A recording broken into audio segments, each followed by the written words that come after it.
Hey all, welcome to Philly by Night, a Vampire the Masquerade Chronicles set in the World of Darkness.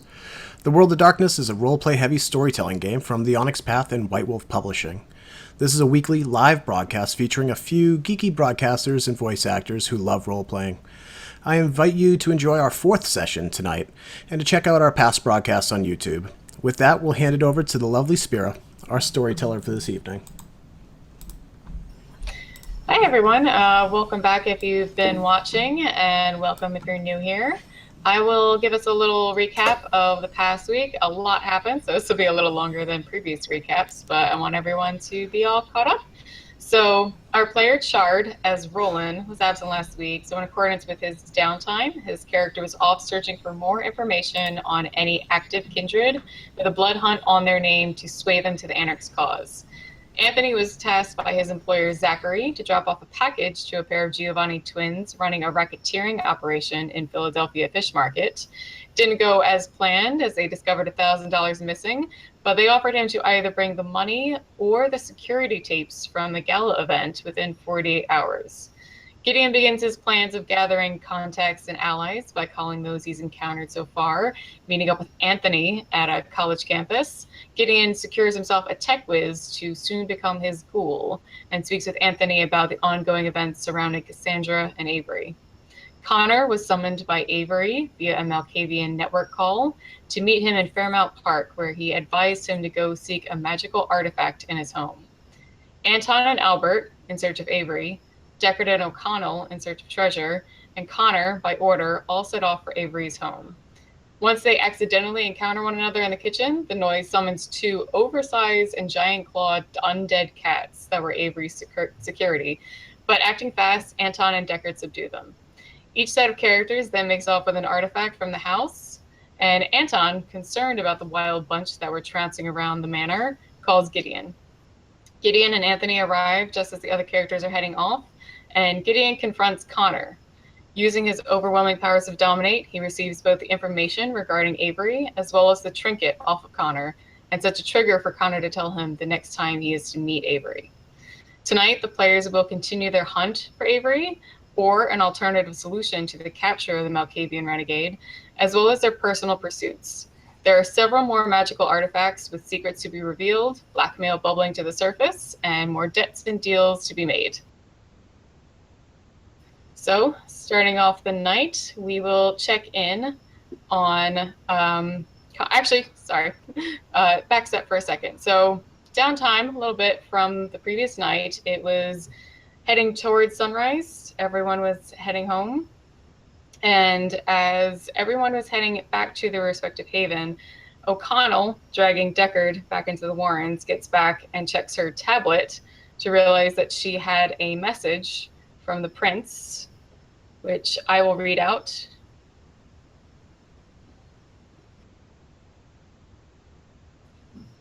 One second, I lost track of my notes. I'm sorry. Typical Sunshine, losing her notes. Bloodhunt on Avery Hardin. Every kindred is expected to do their part for the Masquerade. Avery Hardin is to be executed by any means possible. Deckard is thrown onto a couch, and O'Connell goes running off screaming for Benedict, and she sends out a call to every cell phone she has in the system. Anton, Anthony, Gideon, and Conor all receive this on their phone shortly before the time they would pass out.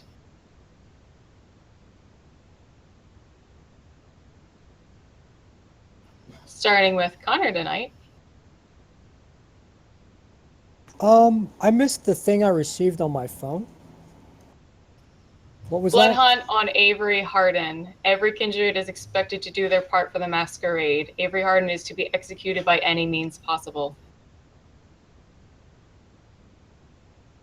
And where did this message come from?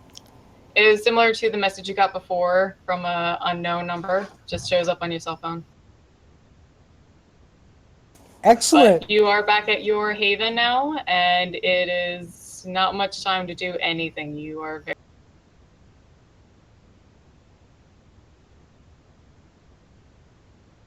I am Conor McDevitt, a cursed vampire of Clan Malkavian. This dark curse has opened my eyes to many truths. Before my dark embrace, I was a private detective, and I was looking for a missing girl. I stumbled upon a vampire named Jack Falcon. He was from the Clan Malkavian. He became my sire, making me a vampire. After many years I spent with Jack, learning the nightly game that vampires play called the Masquerade. One of my first tasks as a neonate was to attend a party at an art show where all hell broke loose when a magical artifact caused all the humans to go crazy. Something I understand far too well. I destroyed the artifact, then I had a meeting with the Prince of Philadelphia where I tried to clear the name of a fellow Malkavian named Avery. While the prince and the rest of the kindred were hunting Avery, I had a secret meeting with him, and he told me the location of a special amulet. It seems that he was tricked or possibly working for someone called Estrella. I did recover this amulet, but then I ran into a fellow vampire named Gideon. He used his vampire magic of dominate on me to hand over the amulet and forget all about forget all about it. So I am currently at my haven. It's really, really late. But I was still able to do, get my bike home, and park a few blocks away from, my haven. Pretty much went into my haven. Is my sire awake or is he sleeping? Jack is still sort of slumbering on a large pile of mattresses, just about 7 piled up. Just about 7. Just about, maybe 6, but probably 7. All right. I'm not going to disturb him. And now, am I waking or resting? You are waking. Okay. All right. So I basically wake up, you know, just basically just do, when I wake up, I like to think and meditate a little bit and like work my senses a little bit. You know what I mean? Like maybe play with a few of my skills. You know what I mean? Like aspects, you know, and maybe a little bit of ossification. Just basically things in the haven. Yeah, I basically do those things around the haven as I'm getting up and like walking around and like just gonna do that while I wait for Jack to become more coherent.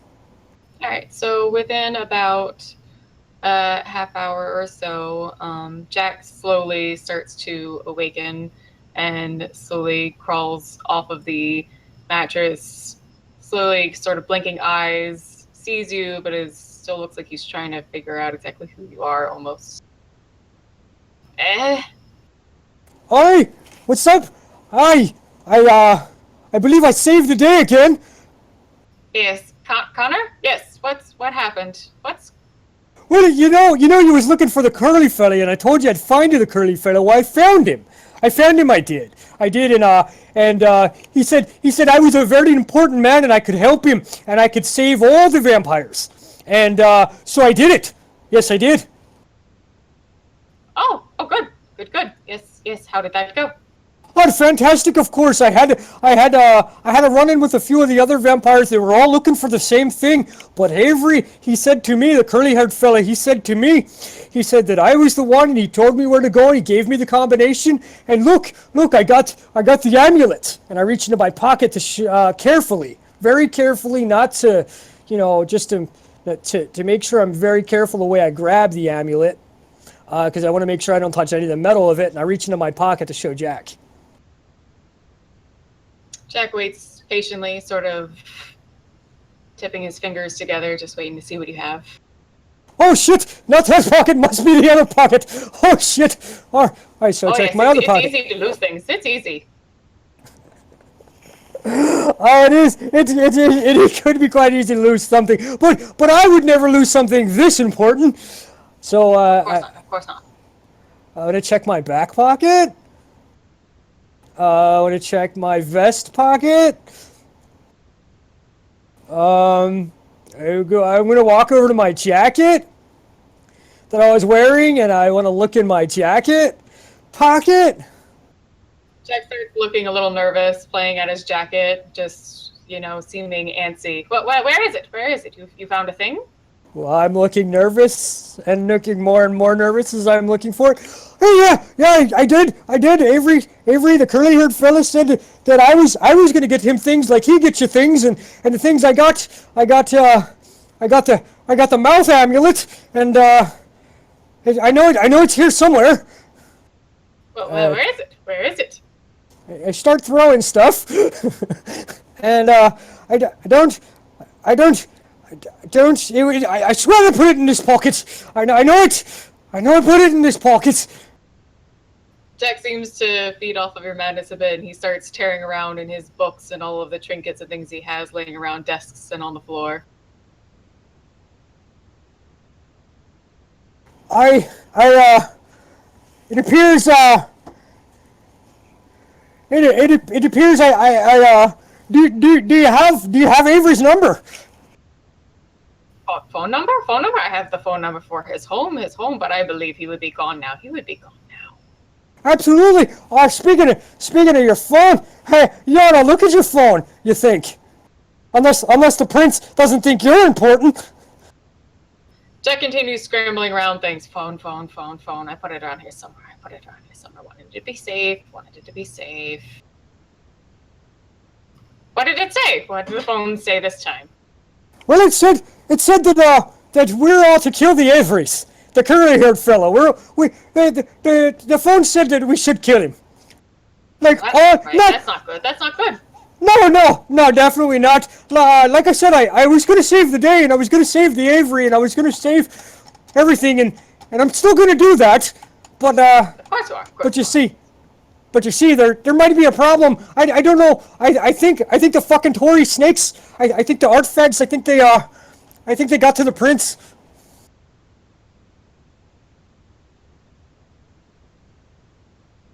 Well, that does sound like them. And I already talked to the prince, and I already told him how the things are, and the way the things should be, and well, he's not the smartest of all fellers, and but you see, where do you think you left it? Where did you think you left it? I fucking think I left it in my pocket, Jack. Well, you searched all the pockets, didn't you? Unless you have more hidden around. I'm not hiding pockets in my pockets, Jack. Well, I promise you this. I promise you this. It seems that I have misplaced it. Possible. It happens. Well, not usually to me, Jack. You see, I used to be a detective, you know. I used to have a keen eye, and I used to keep an eye on all the things, you know. Yes, I remember when you came down here asking questions about that little boy. Yes, yeah. You see, so for me to lose things is a little disconcerting. Maybe I am crazy after all. I don't think so. Of course. Well, of course. Where do you think it might be, if not in one of the pockets? I mean, maybe I dropped it. Maybe I put it back in the safe. I don't know.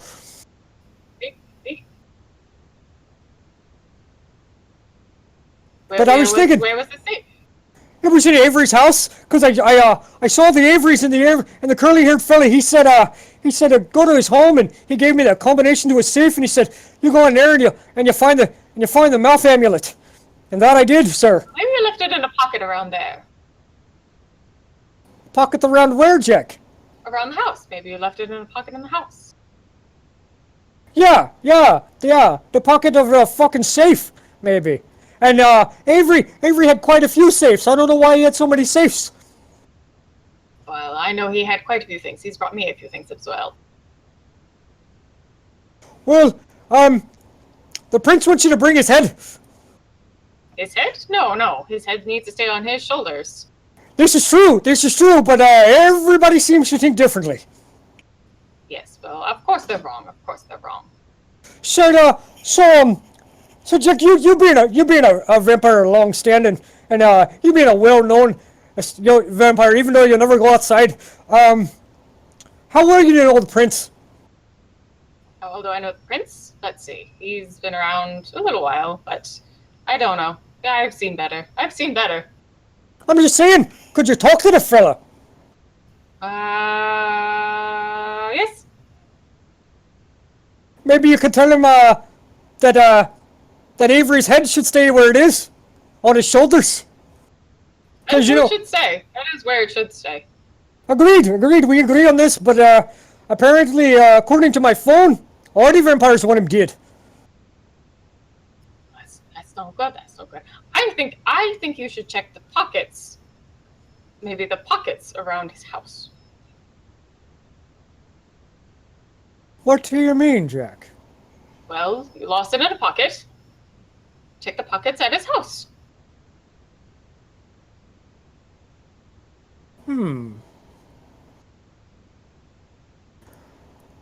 I think Seems reasonable enough.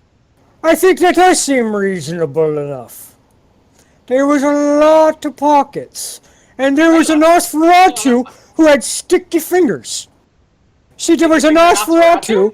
Yes, there was a Nosferatu, and what he was doing is he was at the Avery's house, he was at Curly Man's house, and he was there just to take the things, the artifacts. How many pockets did he have?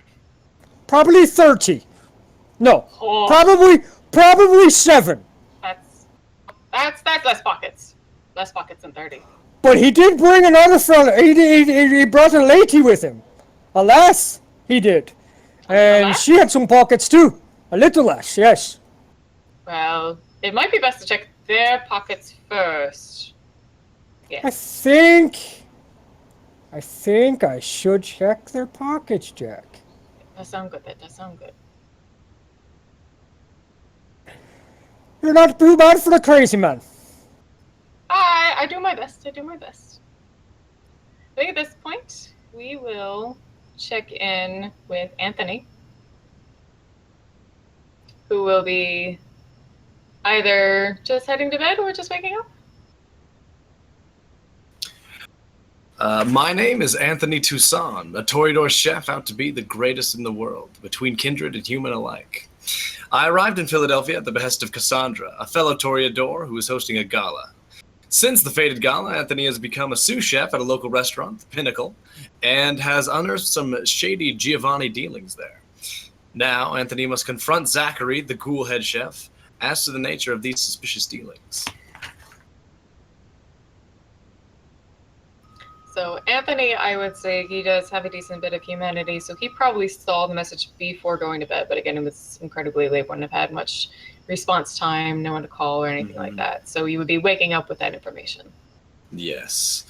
I will...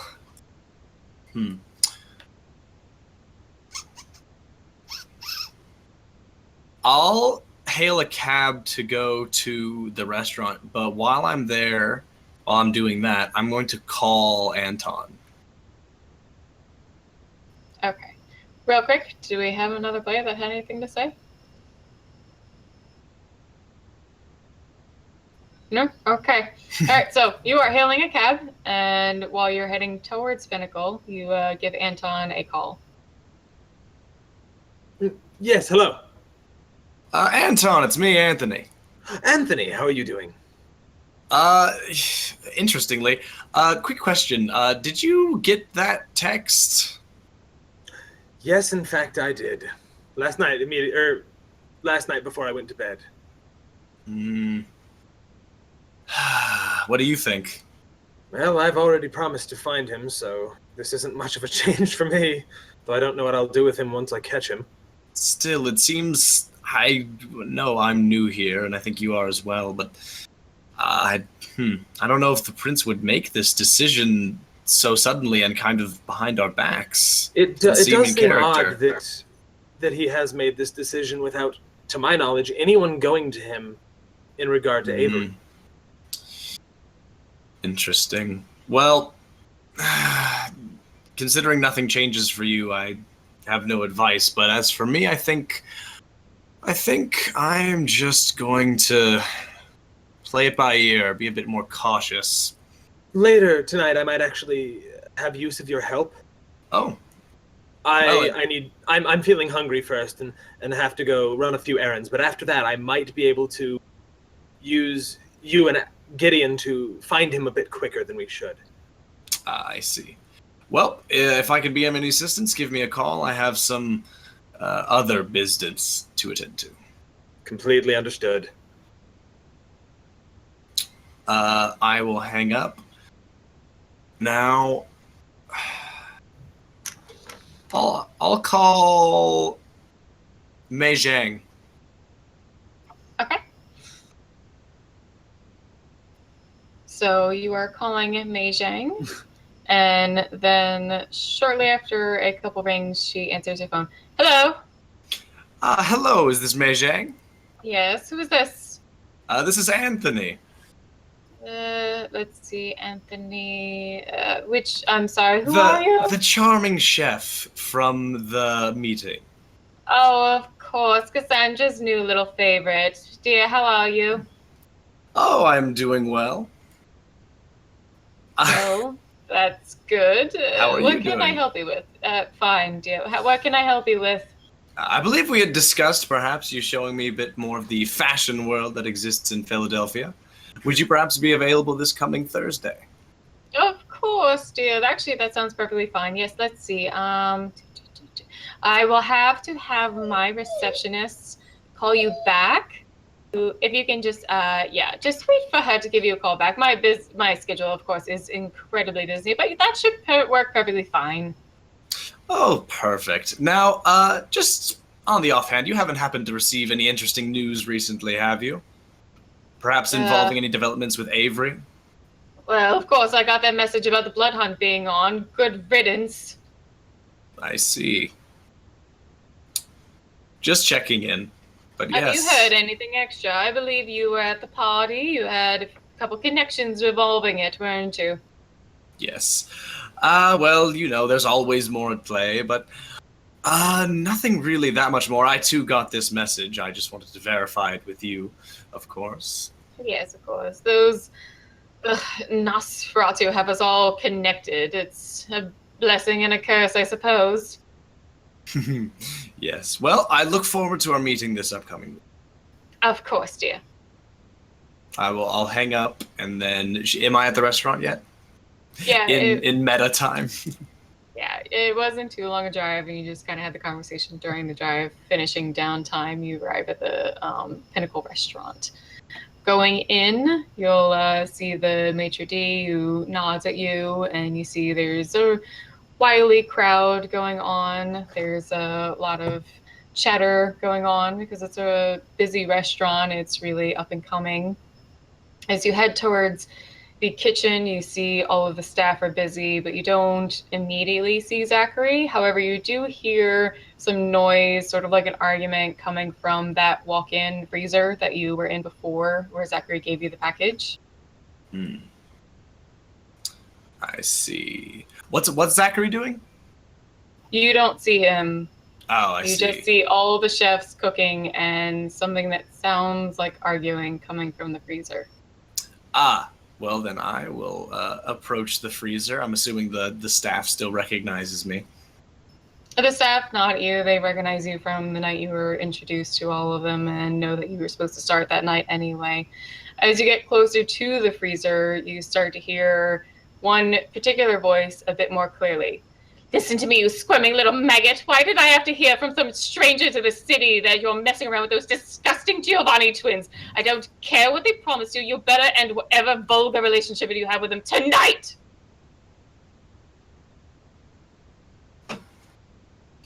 I'll open the door. Or I'll knock first.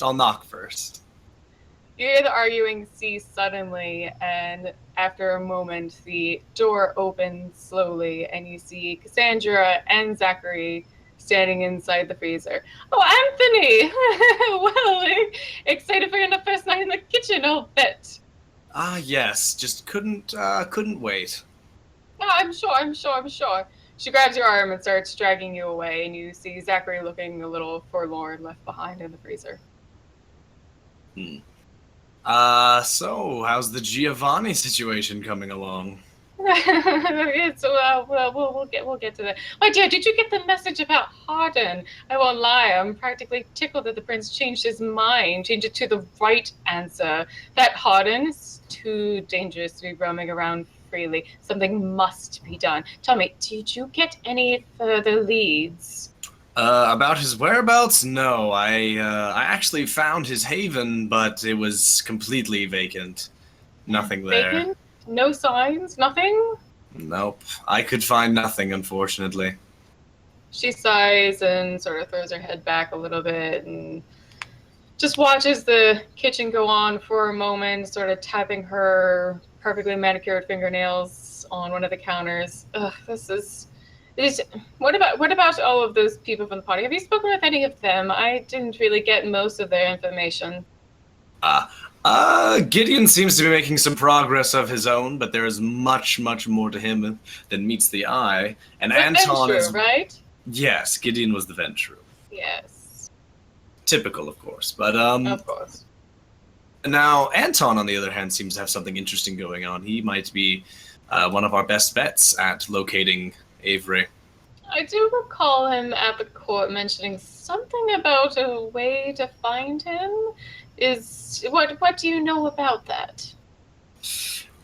Not much. The Tremere are very tight-lipped in regards to their blood magic or whatever they call it. So She painfully rolls her eyes. Of course they are. So that is all I've been really able to glean from him. But all in all, progress seems to be moving rather swiftly. Well, I hope Suspiciously so. swiftly. There's many ways out of this city, and I would hate for him to take one of them before we can get a hold of him. Yes, Philadelphia is, I'm sure, home to many alleys and whatnot that may lead elsewhere. Yes, it's maybe home to many kind, the humans, but for us, it's often more of a port. There's few of us here that stay for very long. Most of them seek something grander in New York, DC, even across over to the other side of the ocean. Yes, it seems we are operating under a bit of a time limit. Speaking of time limits, Yes. the Giovanni situation. Let's take a little roundabout path back there. Yes, of course. What is it? I remember you telling me there was money missing, or they asked for something. Yes, they are demanding $1,000 and or the security tapes from the gala, which I believe no longer exist. Well, at least as far as I heard, that Venture was taking care of it for me. But, as the more I think about it, that might not have been the best thing to trust a stranger. I'll have to look into that, I think.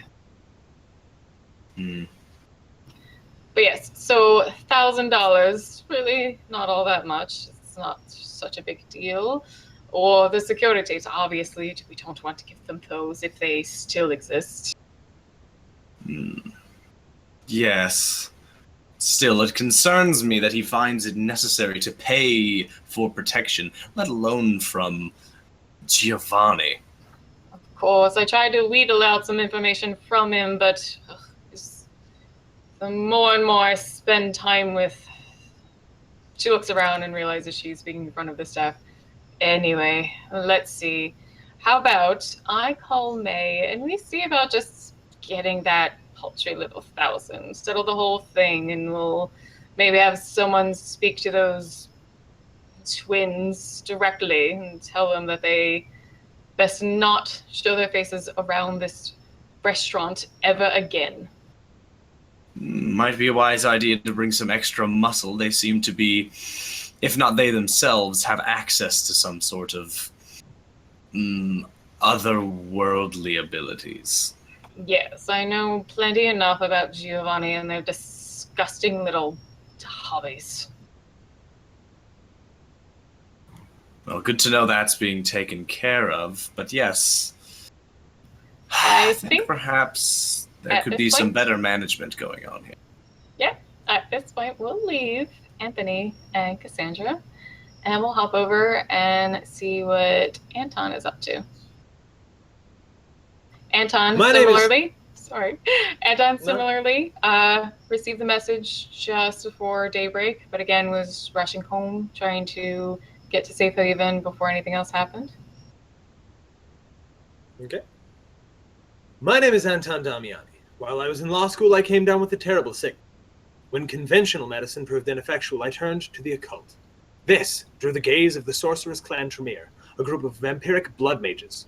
They saved my life by taking it. I am now sworn to them as both a lawyer and a blood mage, and I spend my time studying my spells and rituals. Last night was eventful. I went to the home of the missing Malkavian, where I met with Conor and a few of the Nosferatu. What I walked away with was a tenuous alliance with local ventrue Gideon, an old tome of the occult entitled Open the Gates, and the knowledge of the existence of a few artifacts to include a coin and an amulet. Oh, and the slight blood bond of one of the Nosferatu by taking some of his blood. I might not have thought that one all the way through. All the same, what's done is done. So, Anton would be waking from his haven, I believe? Yep. Okay. So what I'm going to do is, while I'm getting dressed and, making the bed and just doing normal morning things, I'm going to grab that tome and I'm going to flip it open and kind of skim, see what the content of it is, not, necessarily look very deep into it. I just want to see basically what it's about while I'm getting ready. Of course. As you're going through it, you have a pretty decent understanding of Latin. Not fluid, not perfect, but you can definitely pick up a lot of vocabulary and general sentence structure. So as you're going through it, you recognize a lot of things that represent soul, spirit, the ideas of ghosts, the afterlife, things like that. And you do begin to really quickly get a sense that it is a book related to summoning, controlling, and working with the spirit world. Is this a Giovanni spellbook? Oh, yeah, I must show Sophia. So I'm going to get ready. I'm going to grab the vial that I got from the Nosferatu yesterday. I'm going to be careful about it, put it in my jacket. And I'm going to drive down the street to the Chantry. Okay. Go in. As you enter the chantry, you can hear the usual fireplace crackling in the background, and Sophia, as usual, is in one of her favorite sitting chairs with a book open, looks up at you and nods. Anton, welcome. Good evening, Sophia. I'm assuming yes, I'm assuming you got that message. Oh, yes, I did. Yes, well, Albert's been rather frantic. I think he's at his home at the moment, but he should be back soon. Yes, I have an item to enact the ritual to find him, and I think you might like it. I know you like your spirit world things. Sophia looks a little awkward, sort of shifts in her chair when you say that she likes it. Well, yes, of course I'm... Yes? I am sorry. And I'm going to grab it, and I'm going to set it down. I think I found a Giovanni spellbook. She takes the book from where you sat it down, reads the cover very closely, opens it up, flips through the pages, starts reading some of the Latin that's in there. She looks very concerned, but also a little excited, this sort of combination of scared and thrilled, and she just closes it really quickly. No, I don't think this is Giovanni at all. Giovanni is strictly bringing dead to life, empty carcasses, empty vessels. This is much more. This is spirit world. Interesting. Well, I'll be fascinated to look at it, and of course, you can as well. I won't hold that from you. She nods slowly, still has this really mixed look on her face. It's really hard to tell exactly what emotions are going on. Right. Actually, I wanted to ask you a question. Yes? There's a ritual that I've read about and I would like to learn because I have a sample of blood that I'd like to keep safe. It's called Principal Focus of Vitae Infusion. Of course. It's a fairly common one. What about it? I would like to learn it. sooner rather than later, if you would not mind teaching it to me. She nods and looks up at you, and she actually stands from her seat, puts her own book down besides the tome, and walks over to you. Albert would actually be the better one to teach you that. Many of the rituals I learned since I first became kindred aren't ones I practice anymore. Yes, of course. Do you have any idea when he'll be back? It should be any moment. So, playing a little downtime, the two of you chat a little more about the book, though Sophia continues to skirt too many details, seems mixed, excited, and nervous about the idea of the book. And after about another 15 minutes or so, Albert comes through the door rather loudly. Albert! Anton, well, I'm glad to see you. You got the message, I'm sure. Yes, I did. Of course. So I have the book ready to cast the ritual. Yes, of course. You still have the ribbon on you. Yes, I do always. Perfect. Albert starts fussing around the room. He's knocking things over. He looks incredibly stressed and just frazzled. He pulls out from the chest that was in the corner an iron bowl, and then he runs off into another room, coming back shortly with a small little burlap sack, and goes through the drawer and also pulls out a silver Zippo lighter and runs up to you. Are you ready? I wouldn't want to go after him unfed. I don't feel safe doing it. Albert nods, like very sort of like stressed. Just yes, of course. Yes, I was planning on feeding first, and then absolutely. Yes, of course. I've just been a bit concerned. I know there are now a couple people who have some idea of where his whereabouts might be. Oh, of course. Yes. And I'm gonna grab the book and kind of slide it towards him. Do you know anything about the spirit realm? That's what this book seems to be about. He looks at the front cover, touches the book, but sort of almost nervously giggles. No, that would be Sophia's area. That I've never had much luck with the spirit realm myself. And didn't think so, but it, I guess, doesn't hurt to ask. Of course, yes. Sophia would be the best one to ask. Listen, Anton, I don't mean to rush you, my friend, but if we could move along with whatever you need to do before... Of course. So, I'm going to head out, go to the college to feed, and, of course, take a call from a certain chef. Of course. So the call is made during this time. And I think right now we will switch over to Gideon.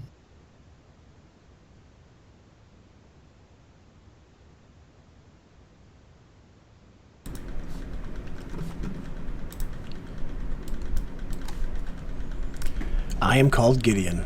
In life, I enjoyed success in the world of big business through ruthless efficiency and cutthroat tactics.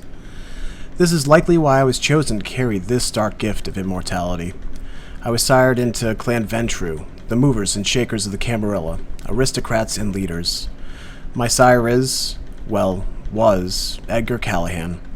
Discovered to be organizing a coup in our former home of Boston, Edgar, regrettably, was sentenced to meet the sun, while I, through some fast talking and calling in of old favors, was exiled from my home. I arrived in Philadelphia just recently, with the promise of a new beginning to my own life, and new opportunities to seize. So Gideon, like the rest, received the message just very shortly before he would need to fall into torpor for the sun coming up. But we will follow up with him first thing in the morning.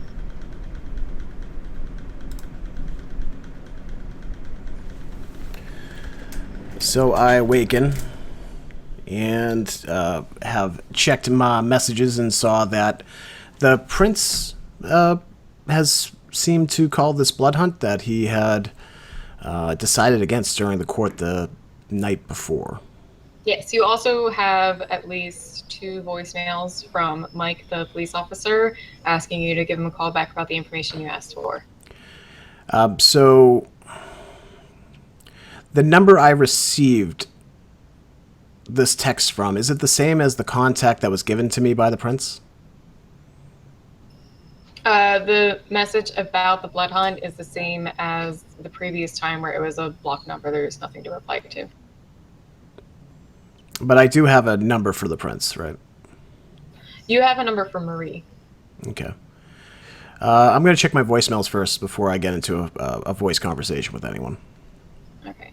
So as you check your voicemail, both of the voicemails from Mike are pretty short. He didn't want to leave any information directly on your voicemail. He just says, you know, hey, Uncle Gideon, you can give me a call. I got that information for you. All right, so yep, I'll just give Mike a call quickly. Okay. It rings for a little bit, and then after a while it picks up. Uncle Gideon! Hey, Mike, what's going on, man? How's your night? Not much going on. It's actually pretty quiet tonight, but yeah, no, I got that information for you. All those license plates you were looking into? Yeah, great. Could you email me that information? Sure thing. Most of it wasn't too spectacular. Just, you know, some guy owns a bike, guy owns a car, that sort of thing. However, there's one thing. You won't believe this. What's that? Car that you gave me the license plate for is for this lady that's been missing for a couple days. Her sister just came in today filing a missing persons report. Oh, I see. Yeah, it's pretty crazy. We haven't been able to find anything about the car, but, you know, dispatch sent a couple guys over to a house. It didn't look too crazy. No obvious break-in, nothing like that. But sister said they were supposed to meet up and hasn't heard from them in a couple days. Well, be sure to send along that address as well, if you could, Mike. Sure. Hey, Mike, did you get any headway on that Avery Hardin? Yeah, the Avery Hardin guy? Yeah. Yeah, unfortunately, there ain't nothing in the records as far as I can find for an Avery Hardin. But my buddy, he's a lot better with that Google. Found something on the name way back, like when Philly first became Philly. And, like, I don't know, maybe an ancestor or something? I help at all? Maybe. Yeah, I'll take a look at that. Do you have a link to that article or whatever? Yeah. I'll Awesome. have my buddy send you that one. Like I said, I ain't that good on that Google shit. All right, great. Yeah, I'd love to hear from your buddy. I appreciate that, Mike. Sure thing, Uncle Gideon. Hey, Mike, did you happen to talk to the dispatcher? I thought I was going to take you guys out for a drink. Yeah, no, I'd love to. Like I said, it's quiet tonight, but that's the thing is now tonight I gotta take care of all that fucking paperwork. No, I just wanted to put it back on your radar. I'm looking to take you and a couple of fellas out for drinks. Absolutely, Uncle Gideon. You know what? I think tomorrow night, you know, that might be better. I'm off, and you know, Cheryl wanted to go see a fucking movie, but she probably wants to see something shitty like The Notebook. All right, Mike. Well, thanks for your help. I'll be expecting that email shortly, and I will talk to you soon. Sure thing, Uncle Gideon. You have a good night. You too, Mike. All right, so I hang up with Mike, the Pittsburgh, Philadelphia policeman, and I'm going to call Aaron, the techie kid that we met last night.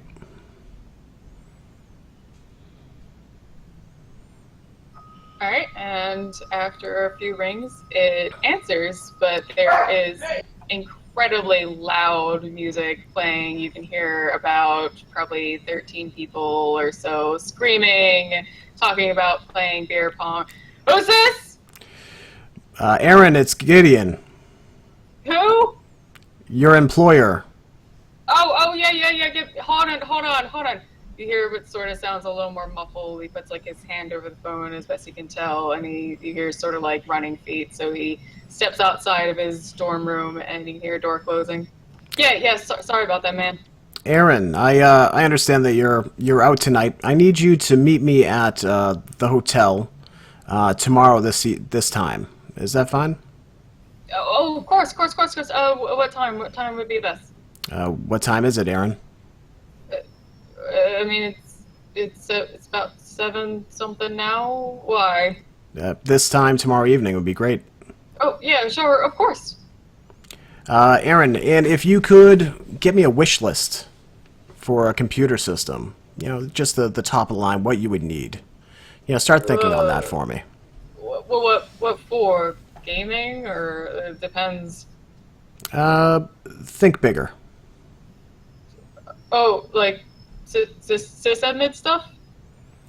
System admin, sure. Think surveillance, think dispatch, think the sky's the limit. If you had the pet project, Aaron. Stuff, right? What's that? Top stuff, right? Yeah, sky's the limit. All right, yeah, no, I'll get you just absolute best, no price. Yeah, the sky is the limit, Aaron. You got it, sir. All right, I will see you tomorrow. All right, sure thing. All right, so I'm going to now call the contact I have for the prince as I'm heading down up to the main desk of the hotel. So calling Marie? Oh, Marie, that's right. I'm calling Marie. I don't have the prince's contact. Right. I will call Marie. Okay. After a little while, you do get an answer.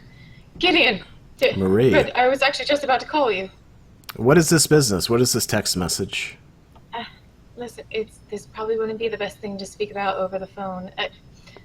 You did get the message, though, of course, right? Is the message legit is my concern. If we came to an understanding the previous evening to go one way, and now this message says another. Yes, listen, things are very complicated. Declan would really like to speak to you, but preferably in person. Would you be able to come and meet us? Sure. All right, we're staying in the penthouse at the moment at the Etruscan Suites. It's the hotel that he owns. Here, I'll give you the address. Okay, The address. Copy down the address. When will you be bunkered up there, Marie? We're already here. Myself, Declan, and someone you haven't met yet. She's another venture of the city. All right, I will be on my way shortly. When should I be expected? When will I be expected? Honestly, the sooner you can get here, the better. We really would like to discuss things with the other venture of the city. We have 2 of our men already out on the streets, so as soon as we can convene collectively, the better. All right, great, Marie. I will be there shortly, within the hour. Wonderful. We'll see you then. Excellent. Okay, so when I hang up with Marie, I'm assuming that I'm up to the front desk now. I'm going to send a text to Garish asking him to pick me up at the hotel.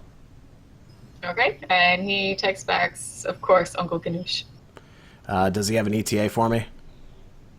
Just as soon as possible. I think he says, 5-10 minutes. All right, I'm going to go up to the hotel concierge, or the main desk attendant.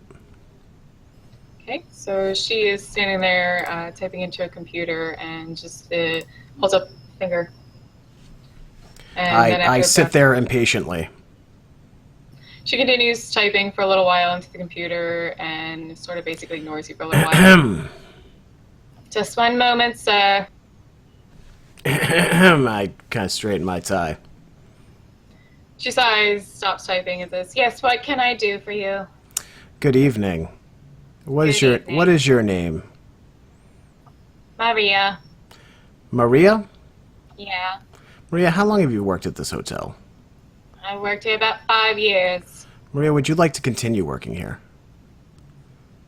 She stares at you, slightly squints a little, and types a couple more things. 'Cause I would.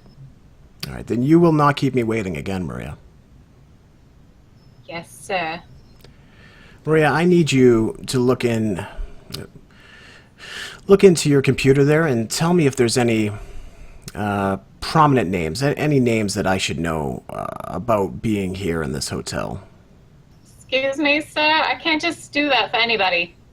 I'm not just anyone. I don't know who you are, sir. You with the staff? Obviously, I wouldn't be able to just tell you who's staying at the hotel. Oh, but you are. Couple clicks of that mouse, a few... Somebody's got to roll for that. I mean, I can dominate. I was trying to do it without dominating. No, but she's a sassy lady. She's a sassy lady? Okay, so intimidation? What do you want with it? You could go actual dominate, which is your favorite, or you could just use your actual attributes. Yeah, we'll try actual attributes one do you wanna for do? now. Actual attributes. She's Yeah, a the strong, little lady. independent woman, okay? She is a strong, independent woman. Hold on, I'm trying to bring up my character sheet. I'm so unprepared. All right, here it is. All right, what do you want with the intimidation? Manipulation. Okay, that's 8 dice. Again, 6 standard. Okay.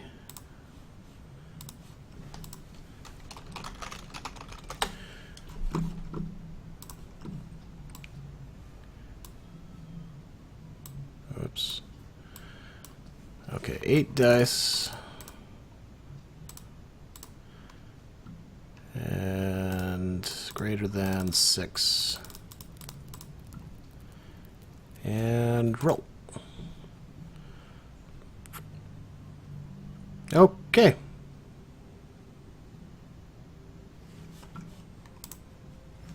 That would be 7 successes, Spare. Yeah, I saw. Shut up. We're gonna start looking for you soon. Why? Why do you do Anyway, this? So the concierge is incredibly intimidated. Her arms and she just starts shaking a little bit. Like, yes, sir, whatever you want. What did you want me to look up?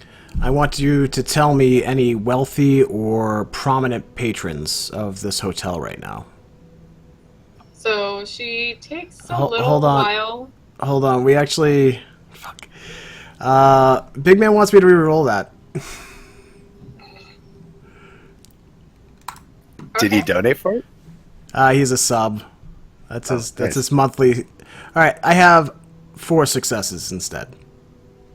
Okay, she's still fairly shaken because she's just a sassy little concierge, but she still sort of glares at you a little bit more, just kind of, trying to be a little rebellious against how frightening you are.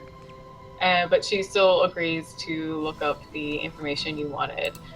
And so she takes a little while. She's typing a lot of information into the computer. She prints out a couple different things, makes a little stack of paper, starts flipping through it a little bit, and hands it over to you. These would be the most expensive accounts we have here. They have usually the best suites. That's as best I can get you. And I also need a Mr. Toussaint. What room is he staying in? Of course. So she goes and types a bit more. Oh yeah, I just missed him slightly. He's in a decent room, not one of our best though. So she prints that out and hands it to you. Excellent. I'm just gonna go heavy-handed. I am gonna dominate her. Alrighty. All right. Let's get the night started. Yes, let's get these rolls in. Let's see. I'm going to Forgotten Mind her. It's 9 dice. What's her willpower? She's a 4. All right. So. Okay. 7 successes. Oh, 5 successes. 5. My apologies. Okay, so no, but that covers it. That's the max. Yeah, I could rewrite her life story. Yep. So, Maria, you Yeah? do not recall me speaking to you other than being kind of rude to you, asking you for another key to my hotel room. I'm Anthony Toussaint, and you need to print me another key card for that room. Of course, just give me a second. So she pulls out another plastic card, runs it through the swiper, types in her passcode, and hands you the card. Here you are, Anthony. Thank you, Maria. And Maria, you will not remember me speaking to you besides me being rude, and you do not recall printing out these papers and giving them to me. Of course not. I appreciate you. You have a great night now. And I'm gonna head You, out. Anthony. I'm gonna head out to the cab now. Alrighty, so swinging back into the game, we're gonna start with Deckard, who woke up a little later than everybody else, as he has a lower humanity at the moment.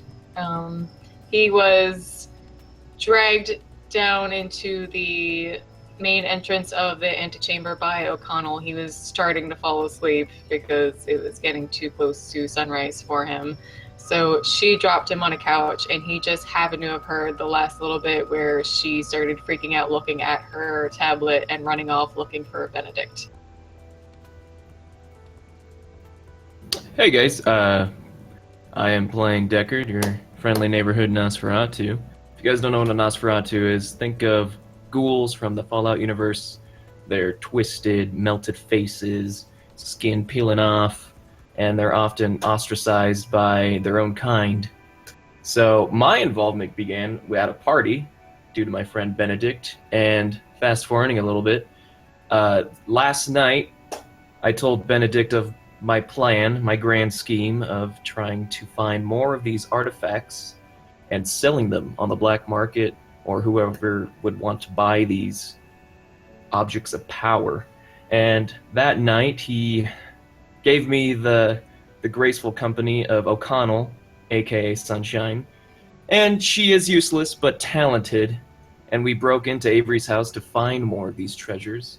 And however, the party was soon crashed by two other unexpected guests, two meddlesome rats, if you will, who were looking for, Kay knows what, he doesn't know. I was too focused on trying to find the treasure. And after our bickering and exchanges and mutilation of mutant cats, I broke down a vault door, and inside I discovered a coin, which I quickly pocketed and left the estate with my newfound treasure.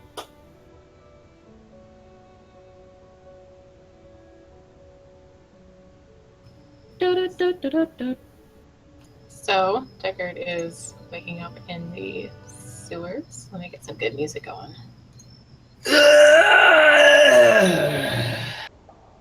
Oh, that was a weird dream. After you wake up and rub the sleep from your eyes, you sort of get that feeling of someone behind you, and this person leans up to the side of your ear and goes, "Boo."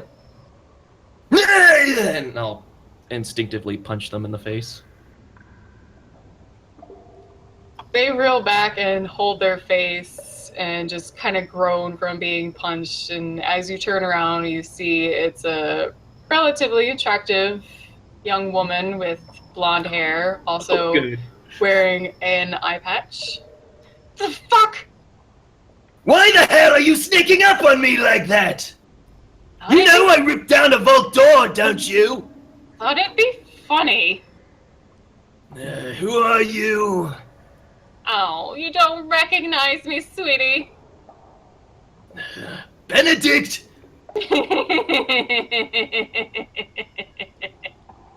You know I always talk about these fantasies, but never with you! Although... Be quiet. Women are more trustworthy. Plus, look, I'm injured.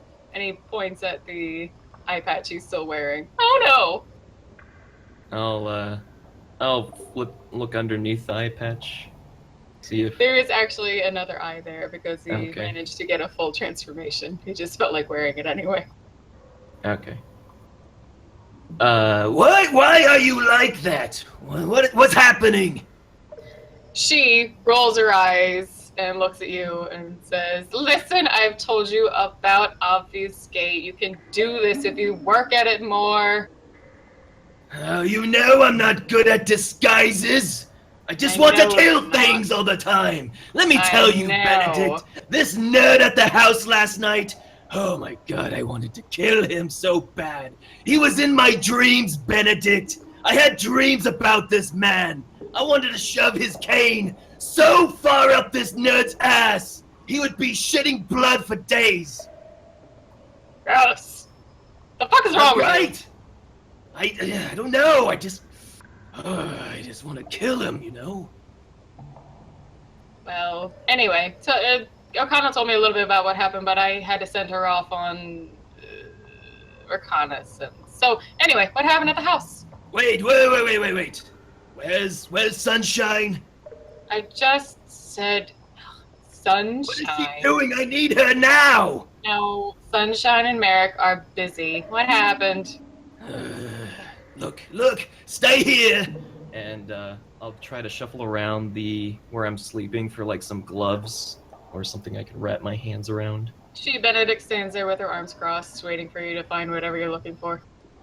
And I'll pull the coin out of my pocket, Like, here, Benedict, catch it! and I'll flick it at him. So Benedict reaches out and catches the coin, and similar to what happened to you the previous night, it sort of clutches her own hand around the coin, it sucks out a blood point, and feels incredibly painful. Motherfuck! What? Oh, isn't that great, Benedict? The hell This was is that? This is the first stepping stone of my grand plan, Benedict. Here's an artifact I found in that twat's Avery. Benedict looks over at the coin laying on the floor. Is that all it does?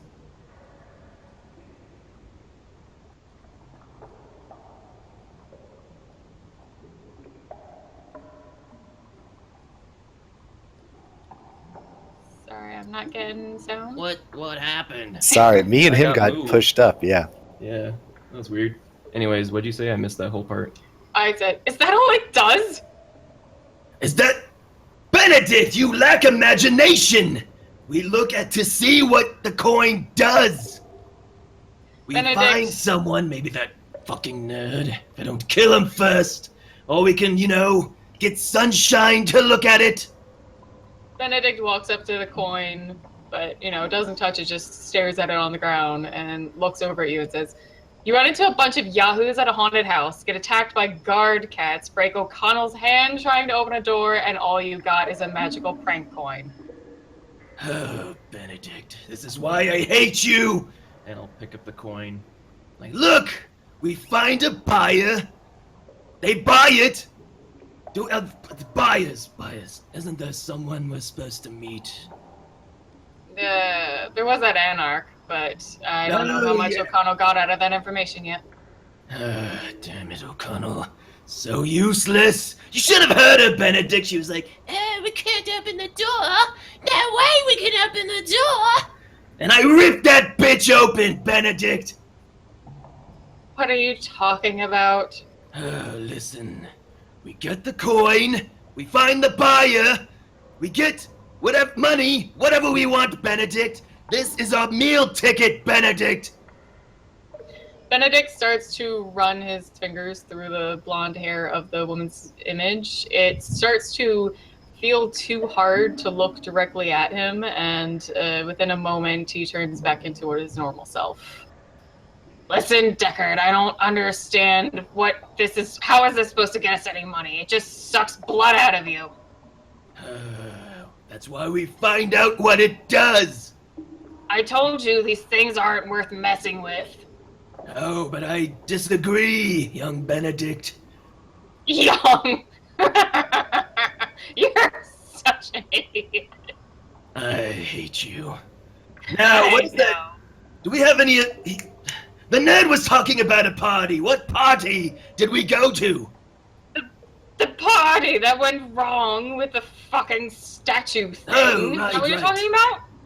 Tapes! Do we have tapes of it? I just want to see that nerd's face one more time. O'Connell has them. I think they're still up on the main computer. Why? I want a DVD copy for my own personal use. That way I can fantasize about killing him. Do we know where he... Fantasize about killing him, huh? Oh, Benedict. You would be so lucky if I wasn't so flustered right now. He looks really concerned at you. Why are you so fucking obsessed with this guy? What happened? Oh, you should have seen him. He's a prince dog, by the way. He brought his prince lackeys, brought the bitches straight to the house. And then he fell down some stairs. Oh, boo-hoo. And he dropped a vial, which I threw at his face. And then he tried to look at the coin and knew absolutely nothing, Benedict. It was infuriating! Benedict dropped his head. Oh, What clan was he? I don't know. Is that a clan of nerds? It's probably one of those. Right. Fine. Let's just... Alright, listen. I'm not even going to worry about this tonight. There's too much going on. We'll figure it out later. As far as those tapes go, I don't think you really need to... you don't need to follow up on that guy. Just put him out of your head, sweetheart. Benedict, I need the tape! Sweetheart, just don't worry about it, alright? And I'll crack my neck as I wake up.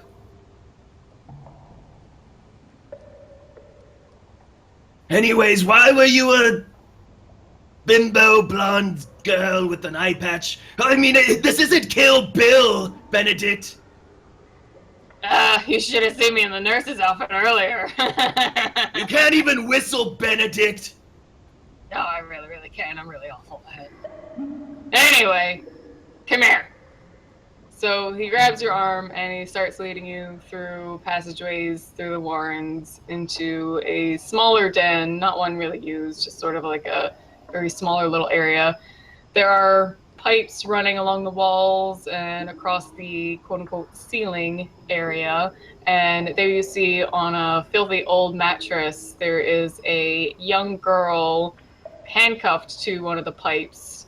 She's got long, dirty hair, filthy clothing, and she's obviously passed out.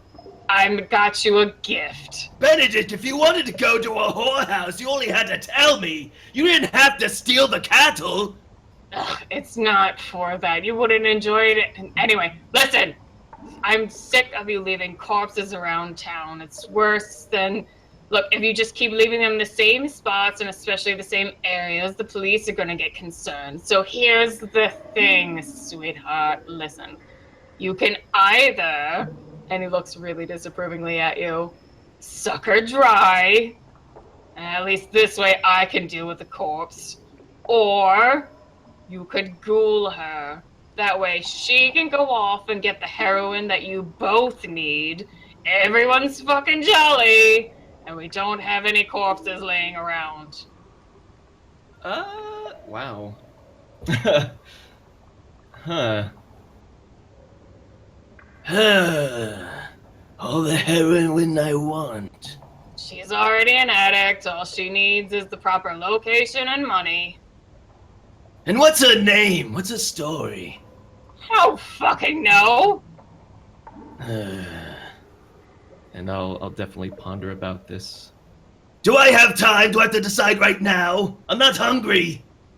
Benedict shrugs and says, no, she's full up on drugs. She'll probably pass out for Jesus, I don't know. Actually, hope she doesn't die. I'll probably just suck her dry, honestly. Are you going to announce that or just start at it? I'm just gonna suck her dry, Benedict! Benedict grabs your shoulder and pushes you back. Really? I went through all the fucking trouble? But that's why I have you! And why? I love the thrill of the hunt, Benedict. Going through the alleyways, seeing that dazed look in their eyes. Why should I give that pleasure to someone else? Look, the more corpses you leave around sucked, dry of blood with scars around their neck is going to start drawing attention. Well, I mean, O'Connell pushed me back. What's your excuse, Benedict? You watched me kill a man right in front of you. You didn't stop me. Deckard, do you have any idea how much I have to deal with in this city? Do you have any idea?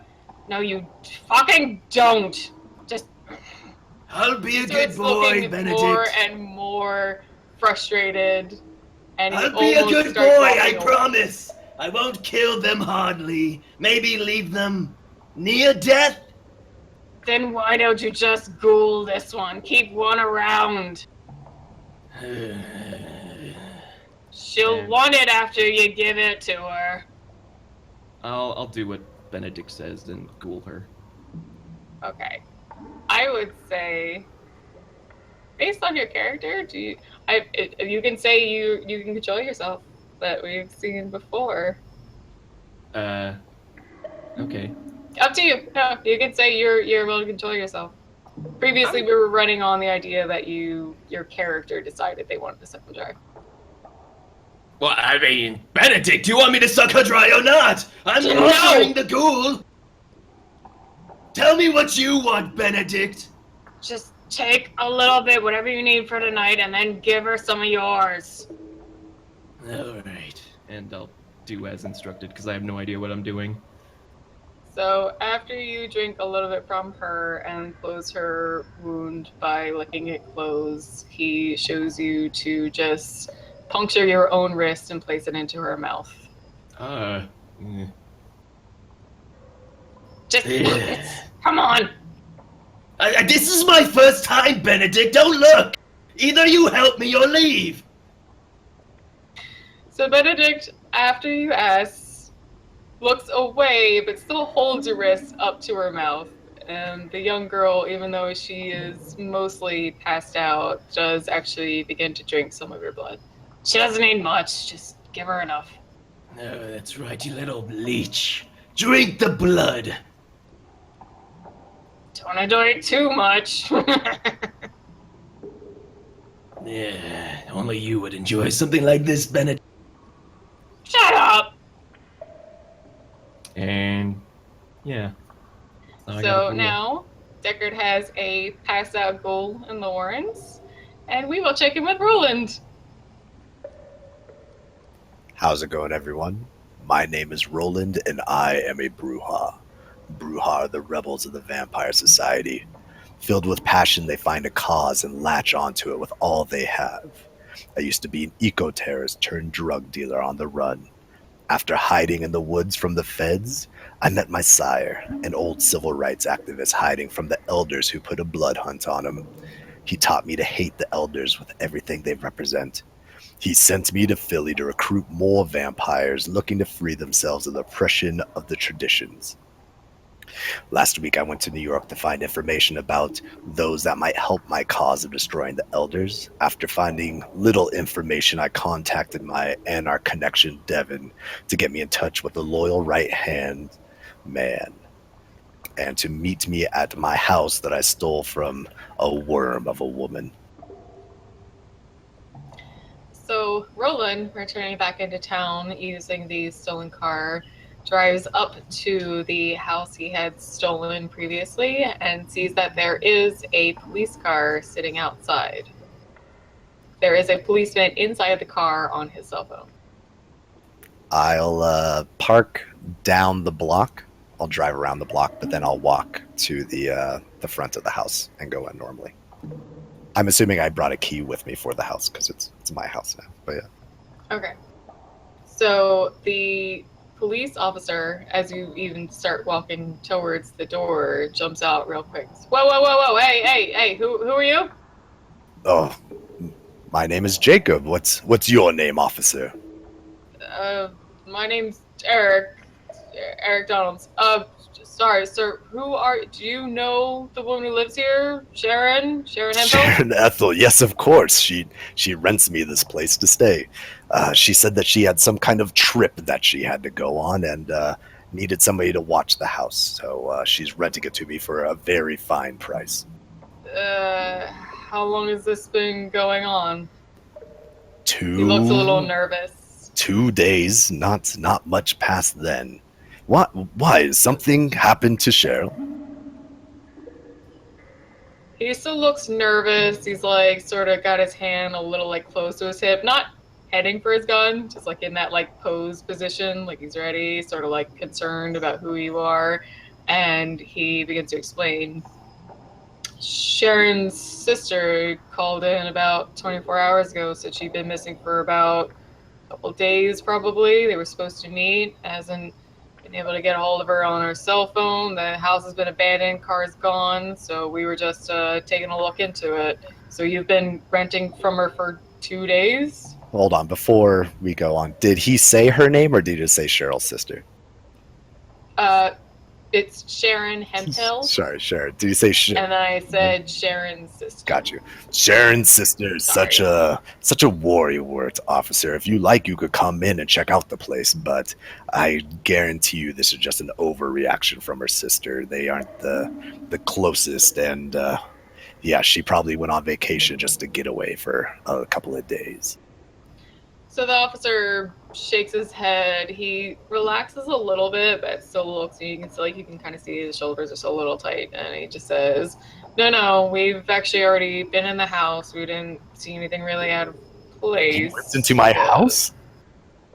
Well, we had probable cause. We had a sister who had reported a sister missing for over 24 hours, so we decided to check the premises. All right. Yes, I assure you, officer, that everything is fine. There's nothing going on. I just am renting a house for a friend just to make sure that nothing happens to it while she is gone. Of course. If you would just, for reasons, of course. Listen, and he pulls out the little notebook that he has off on his side. Can I just get your name, basic information? We'll take this down to dispatch. We'll put that in the computers. We'll understand from now on that you are renting the place. And as soon as we hear from Sharon, everything will be fine. Sorry, could you repeat what he just said again? Short answer, he just wanted to get your name and basic info, write it down so that when he went back to back to office, he could write it down and put it into the system so he had it on record. Got you. Yeah. Yes, my name is Deckard Kane. Okay, he starts writing the name down. And all right, obviously have the address. Can I get your phone number? Yes, are you ready? Sure. I tell him some fake number. I don't want to say it on air and then just have someone. I don't know. Yeah. So he writes down the rest of the information he asks you and that you give him, and he writes down a couple little more notes, just that you have made a agreement with Sharon to rent out her home for 2 days, and just anything else he said. And he nods and says, "Well, sorry about all the trouble. I'll be getting back. You have a good night." To officer, and then I go inside. So Police Oliver gets in his cruiser and takes off. Cool. We already contacted before this Devin to come and contact me, or should I give him a call? Yeah, because you had a little while to travel, so it was sort of like, "Hey, Devin, let's meet up here." Awesome.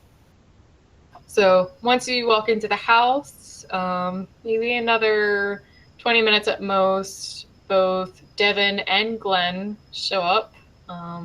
You have not met Glenn directly yet. You've only heard Devin speak about him a little bit.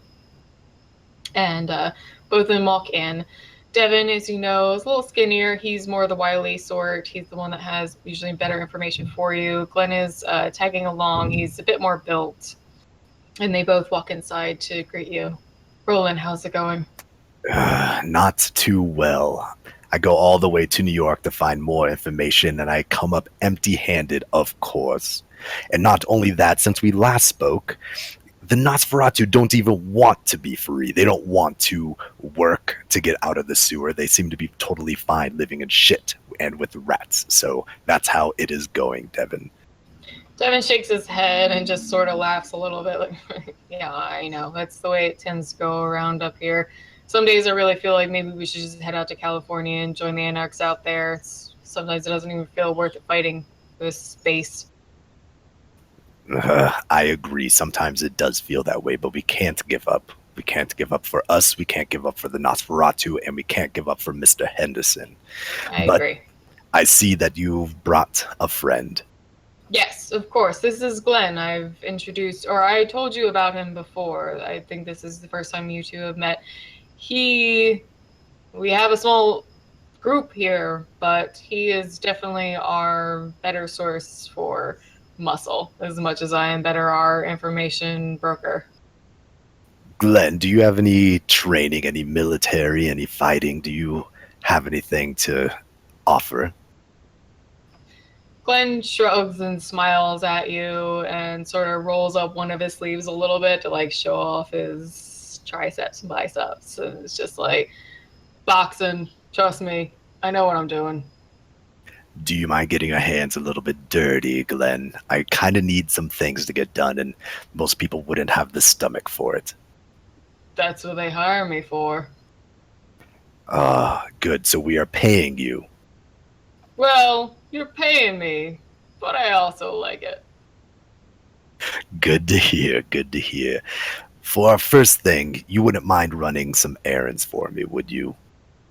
Not at all, not at all. I met that Mr. Henderson. I like the things he's got to say. So if you're under his, words, I'll listen.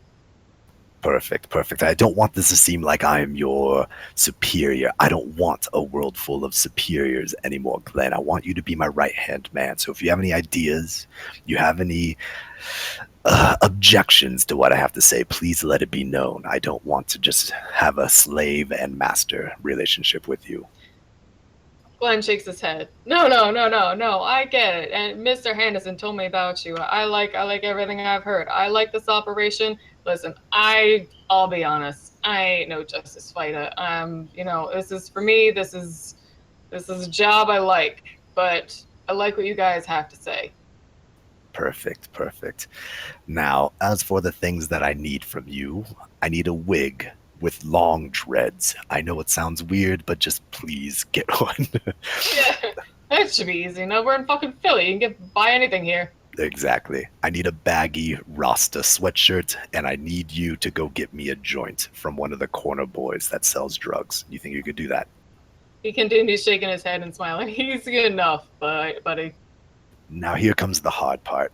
Yeah. I need you to find Deckard, the explosives that you can find at construction companies. I need that. I need mason jars. I need a whole pack of them.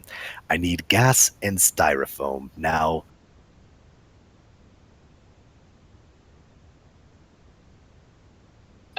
Not me, but my brother has. perfect. All you do is take gasoline and you add styrofoam to it. Thick jelly adds on the bottom. That is your napalm. I need that. But most importantly, I need you to kidnap a vampire hunter for me. Not a good one, not an experienced one, but an eager one. I want that man to come here. Do you think you can make that happen? Both Glenn and Devin look at each other really surprised and look at you like you're absolutely fucking crazy and go, Roland, what are you talking about? We couldn't, even if we found a hunter, that would be basically playing with death for ourselves. Why would you want us to try and find one? Because the one way that we can get the Nosferatu on our side, it might not be through persuasion of my words, but through the actions of the humans. If they fear one, they might join up with us. Do you understand? They both look at each other, still seeming really unconvinced from what you're saying, but sort of shrug a little bit. Have you talked to Mr. Henson about this? Mr. Henson is the one who told me to go through with this. Plan A was just to get the Nosferatu. They dropped out. Plan B is to go for fear. Let's pray to God we don't have to go for the third plan. If you think this one's crazy, trust me, that one's going to really get you. So Glenn still looks just sort of like shaking his head, not sure what to say, and Devin sighs. Well, we'll see what we can do, I guess. I know you mentioned it before. Anyway, did you want to know about those Bloodhunts, everything else you asked me about? Yes, Glenn, you are free to go do your errands while me and Devin speak. If you don't mind, it's kind of eager that we get some of those items. Glenn nods and leaves the living room of the home where everyone had been speaking. And at this point, we'll hop to somebody else. So let me double check. Okay. Conor was still speaking with Jack, I believe, before we left? Yeah, finishing up that conversation. Right, okay. So you had woken up, you've been speaking with Jack. Okay, and Anthony was speaking with Cassandra, who had said to possibly go speak with May. I do want to actually leave. Like, my goal was to leave and actually head towards the sewers. I'm not saying we're not going to go with you. I was just trying to make sure where we were. Okay. So Anthony had been speaking with Cassandra. They were about to talk to May. Anton was about to head to the college. Gideon was still at the hotel. Gideon is in a cab reading a newspaper on the way to Right. Declan and Murray. Right. And Deckard had just schooled, and Roland is still speaking. All right, so let's flip over to Conor, who wants to leave the Haven after speaking with Jack about possibly trying to go and reacquire the trinket. He wants to try and find Anton, I believe. Negative. I would like to find Deckard. You want to find Deckard. Okay. Sunshine, Deckard, or the bartender. Okay. Oh, you walking in the wrong neighborhood, sir. All right, so before you leave, I would say that you would most likely ask Jack about getting to the Nosferatu warrants. And although he never leaves, he knows the way. So he quickly pulls out a large sheet of paper from under several chairs that were stacked up. He decided that it was the best way to keeping the paper flat. And he lays it out on a desk after he pushes a few things away, finds an old pen, and starts drawing you a very scribbled map of the sewers. And in very jumbled terms, as he's best known for, explains the general directions on how best to get to the antechamber. As much as I'd love to roleplay that, I think we're good skipping it. So you go into the sewers, and his directions are mostly clear, though you do get turned around once or twice trying to understand his little like scribbles and a couple of things he crossed out here or there, like no, this one's closed off now, I think.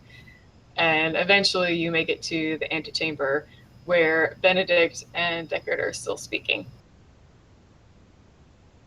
And another thing, Benedict! I don't fucking care! Hey! What the fuck are you talking about? Who the hell is this? I found where you live! Ha ha ha! Oh, wait, it's that mumbling idiot from last night, Benedict! Tell me where the nerd is! Benedict sort of furrows his brow and goes, "You were at the party, weren't you?"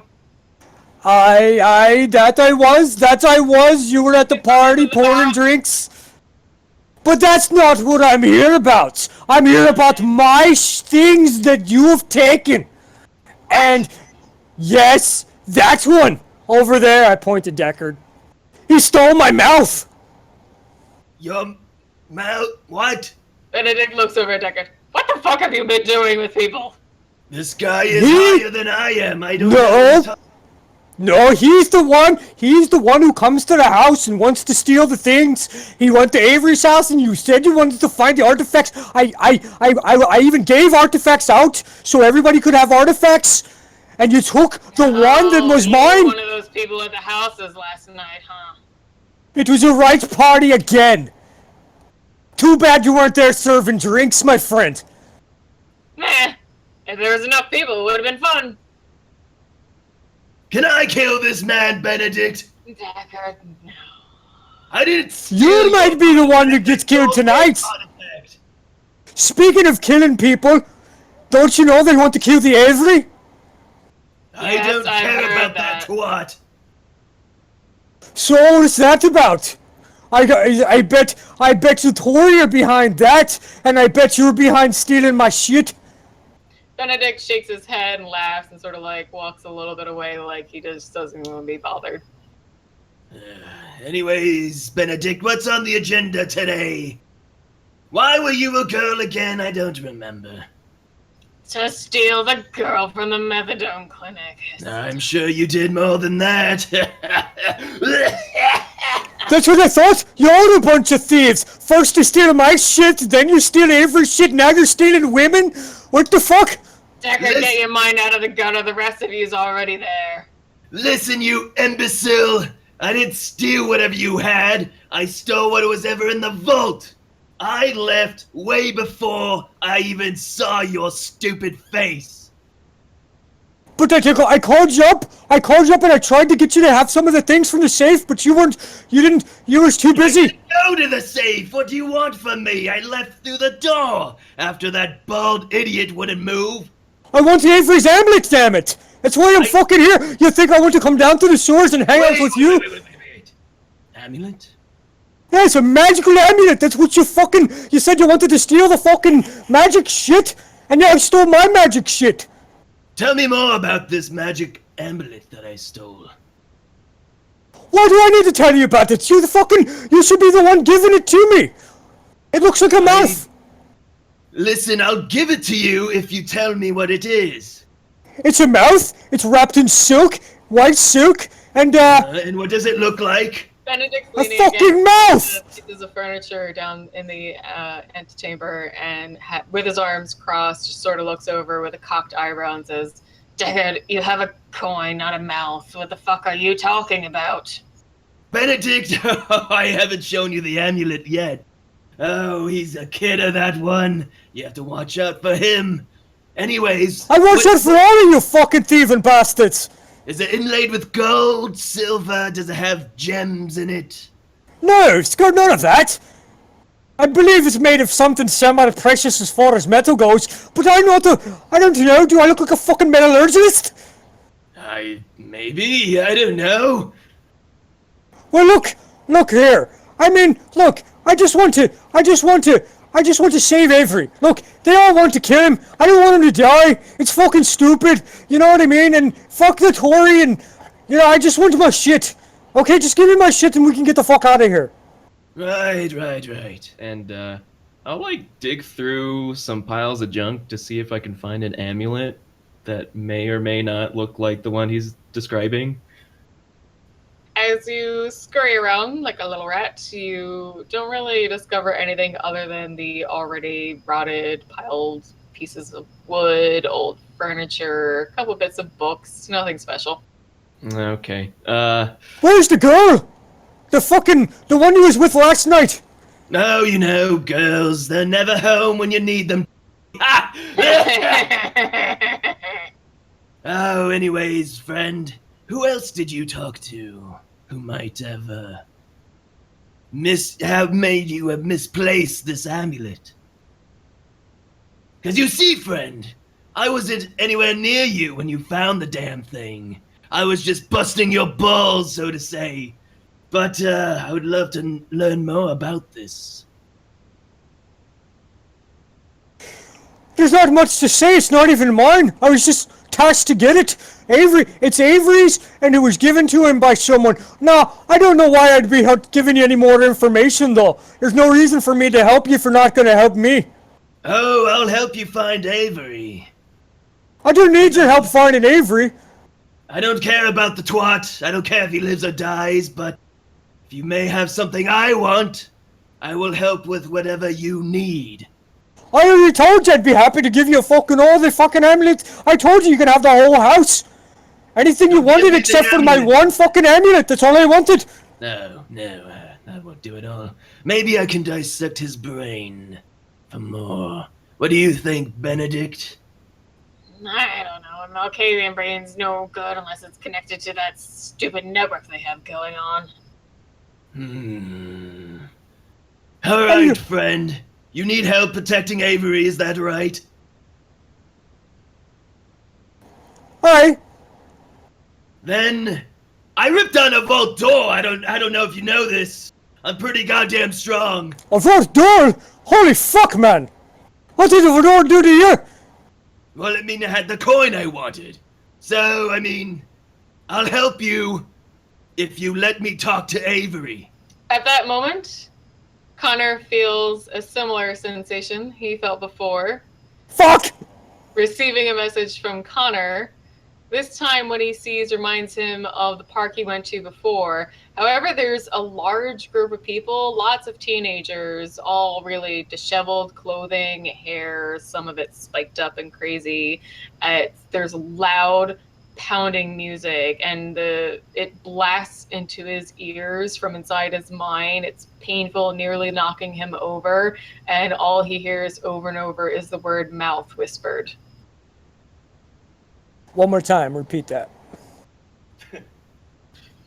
So Conor, this time, sees similar aspects of the park he went to before, but this time he sees a large group of people, lots of teenagers in disheveled clothing, spiky hair, kind of punky looking people, but there is this loud, pounding blast of music, and it sounds like music, but to him it's just this mainly painful, nearly knocking the wind out of him feeling sound inside his head, but he also hears the word mouth whispered over and over. I reach up and I grab my head and I make a wincing motion and I kind of act a little unsteady, and then my eyes open wide and I look like look a little mad, but not mad like angry, but like mad, like yeah. And I look at Revolver, and I look at Deckard. I forget his name sometimes too. And That's a cool name though. and I reach for my phone, and I feel compelled, right, to like use my phone in ways to communicate, not only through the network, but through the cellular network. Can I make a roll to grab his phone and throw it on the ground? Sure. I'm gonna do that. I'm gonna resist! You're one of the prince's bitches, aren't you? And I'll grab it and throw it. Hold on. Let me figure out what you actually gotta, he's gonna resist, so you guys gotta play against each other. Yeah. So it's a nice phone. I'm gonna say strength and brawl for baby. Deckard. Oh, baby. Strength and brawl. That is 7 dice. Against what? We'll do 6 because he wasn't expecting, so that's standard. And Conor will have to use I got 3. Strength and I think alertness. So he's like gonna resist and try to like realize what's happening. Same difficulty.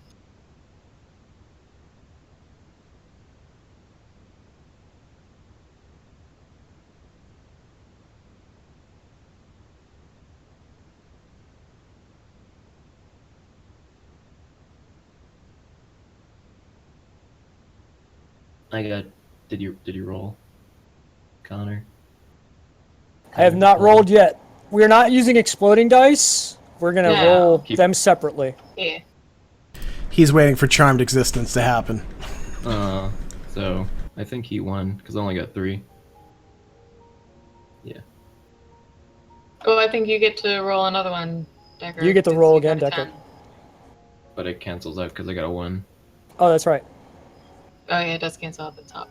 Okay, so Conor gets 1 success over you. He holds onto the phone and continues trying to type the message. So you do like sort of like wrestle with his like hands a bit while he's doing it. So he sends the message, but it's a little garbled and there's a couple autocorrect words. What? I was planning on calling him. Like I thought my orders were to call him. I remember it being text. Oh, okay. All right. Well, then yeah, I'll text him. Yeah. Okay. And I'll scream, Benedict, help me out! Don't just sit there! He's gonna call the prince on us and we're gonna die! I'm not calling the fucking prince! He's going to die, Deckard. He rolls his eyes again, as he does whenever Deckard gets a little silly, and just goes, listen, sweetheart, I have protection for us all. You know that. Just shh. Who did you call? Who did you text?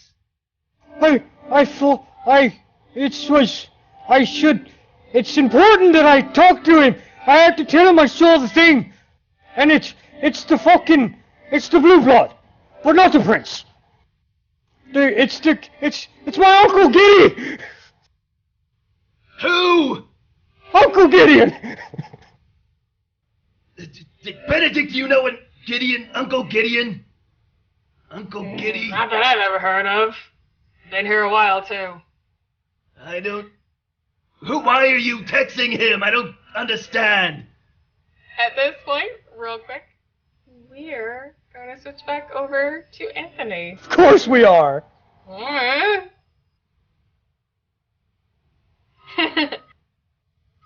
So Anthony is still at the restaurant. He'd been speaking with Zachary and Cassandra.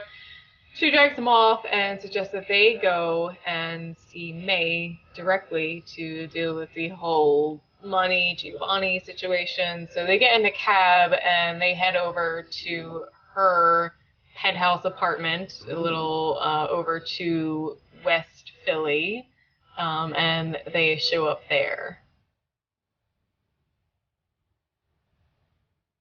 Penthouse apartment. Yeah. He used to be a political figure in Kindred Society. So Cassandra, out of the cab, leads Anthony into the apartment complex and into the elevator. The lobby is immaculated. It's a gorgeous place. Even the elevators look like, they were just freshly polished on the outside of the doors.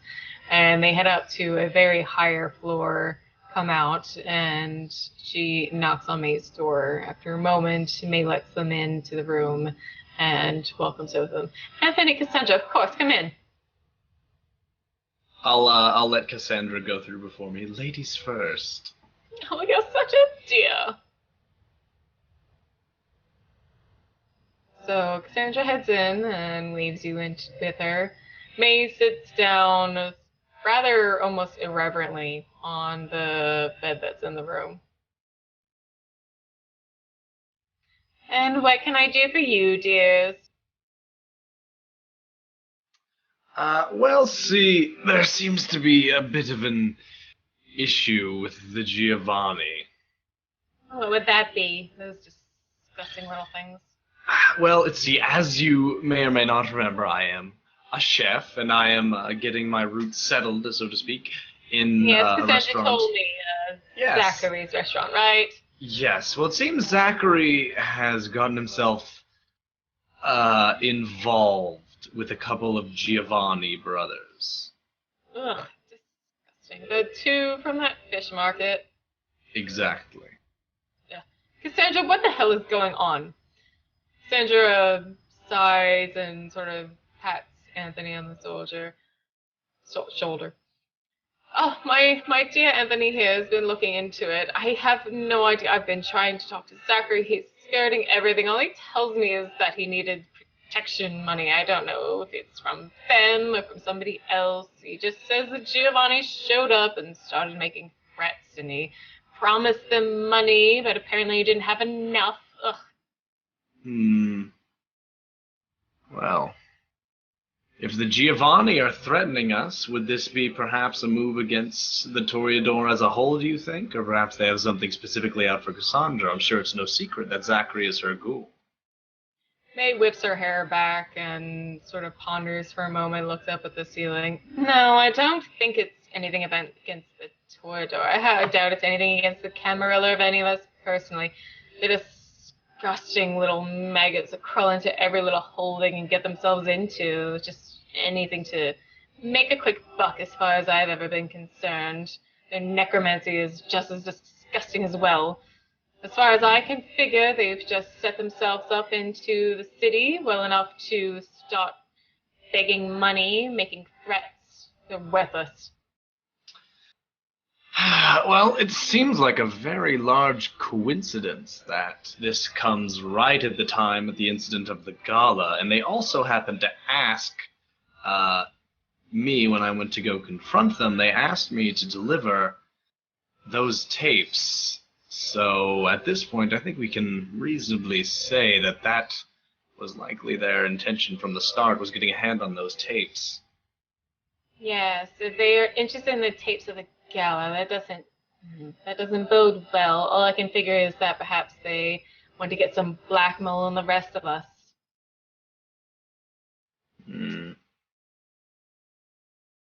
Well, what do you think we should do?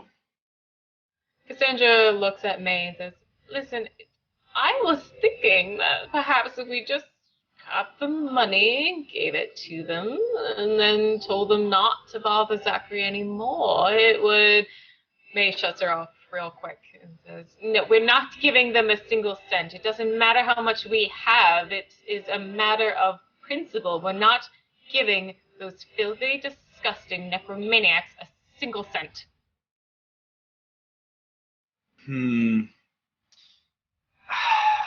Well, I feel as if either option is a good choice, because one is a display of strength, although that may be answered in kind.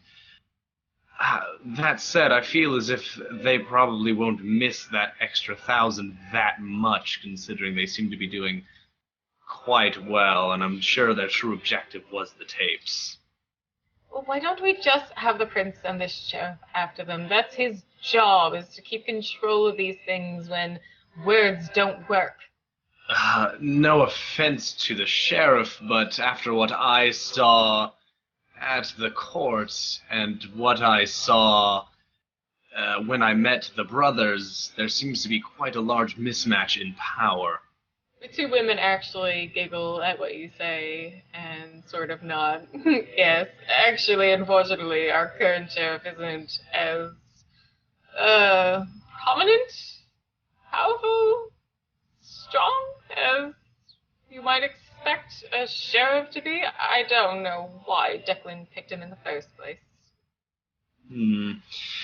Well, I might be able to call in a few favors of my own if that's what we're trying to do. Cassandra touches your shoulder again. Just, oh, Anthony, if you could handle this without us having to handle either hand over the money or tapes, that would be wonderful. Especially if we could display a bit of power without having to pull in the rest of the officials. It'll take a bit of work, but considering the period is about to end, I would imagine I just need to set things up for, I believe, tomorrow night was the deadline? I believe that is what you told me, darling. Something about 48 hours, I don't know. Yes, I think I have a way to deal with this. May gets up rather excitedly and sort of claps her hands together. Oh, that would be wonderful. It would be so great to have those two little rotten snails dealt with without having to actually give them anything. Yes, it will take some time to get it together, but I think I know exactly what to do. In the meanwhile, I think I should head back to the restaurant and have a good little chat with Zachary after we're done here. Is there anything else you wanted to talk to May about, Cassandra? May walks off and just sort of acts as if the two of you are no longer of any importance to her, and Cassandra just nods excitedly. Oh, yes, no, of course not. Anthony, please, go back, speak with Anthony. Sorry, Zachary. And tell him that if this is not resolved within the next day or so, there will be more to worry about with his restaurant than some Giovanni racketeering. Yes, I think he and I are going to have a nice long chat. Wonderful. I think at this point, we'll switch back to Gideon before we go to another little AMA. See what he's up to. And so I am sitting in the back of the cab with Garish. I'm reading a newspaper, trying to piece some things together, and heading to the meeting with Declan, the prince. You have the Philadelphia Inquirer from Sunday, regular Sunday paper, and the headline is, in fact, Panic on South Street. As you start to read, you see the headline follow into: a group of panicked partygoers flooded Philadelphia's South Street Market from the Paradigm Gallery Plus studio late Saturday evening, police said. Witnesses claim that nearly 24 or more people came streaming out of the gallery and seemed in the grip of some unnatural terror. Police stated that it is their belief there may have been some illegal drug use distributed at the party that led to a mass hysteria. As you continue to read, there's more information about the gallery, just vetted details about, the actual place, how long it's been in Philadelphia. Does it list and an near owner? The end, Does it list an owner? It does not. It does mention that there is a community, it is more of a community-based thing. It's sort of almost like a charity-based place. It is purchased and rented out by a group that owns it together. At the end, it mentions, the police have stated that there is an ongoing investigation into the event, and they are hoping to find evidence of parties involved. At this moment, we unfortunately do not have any solid leads as to the exact inciting materials or persons involved, Officer Michael Lazari stated, but the investigation is moving forward. Good job, Mike. Who is the writer for that article? Elizabeth Taylor. I'm going to take out my smartphone and Google the Inquirer's number. Okay, you get the number listed. I'm going to call. You call, and unfortunately it is a voicemail stating that their main hours of answering is between 9 and 5:30 p.m. Is there a staff directory? I want to get the voicemail box for Elizabeth Taylor. Liz Taylor. If you go into the voice directory and you start typing in her name by last name first, you find out that her extension is 313. All right, great. I'm going to get to her voicemail. Okay, and you reach her voicemail. Miss Taylor, this is a local constituent of Philly. I have some information regarding the activities at the gala. If you could please give me a call back, I would greatly appreciate it. I can be reached any evening hours, and I'm going to leave the throwaway cell phone number. Okay. I'm going to continue looking for the newspaper. Just any other sort of crime issues. You see a couple small stories, but they're mostly about, there's one break-in and there is one particularly sad story about a father killing his wife and 2 children, but that is all you see so far. Okay. I'm just going to keep thumbing through the paper looking for any sort of inexplicable homicides or any sort of medical outbreaks, anything that's like, Masquerade breaking. Yeah, there's nothing in the Sunday Inquirer so far that you see other than those 2 events that seem a bit more standard for the area. And Cabby sort of glances back at you. Anything interesting? Oh, nothing, Garish. Just the normal run-of-the-mill panic-mongering of the news and the media. Oh, yes, that's why I hardly ever read it. How about you, Garish? Have you heard of anything exciting? Anything that's kind of mysterious happening in the city? Oh, not much other than whatever happened on that South Street. I can't even imagine what sort of drug those people are on. I know. They need to get to the bottom of that, Garish.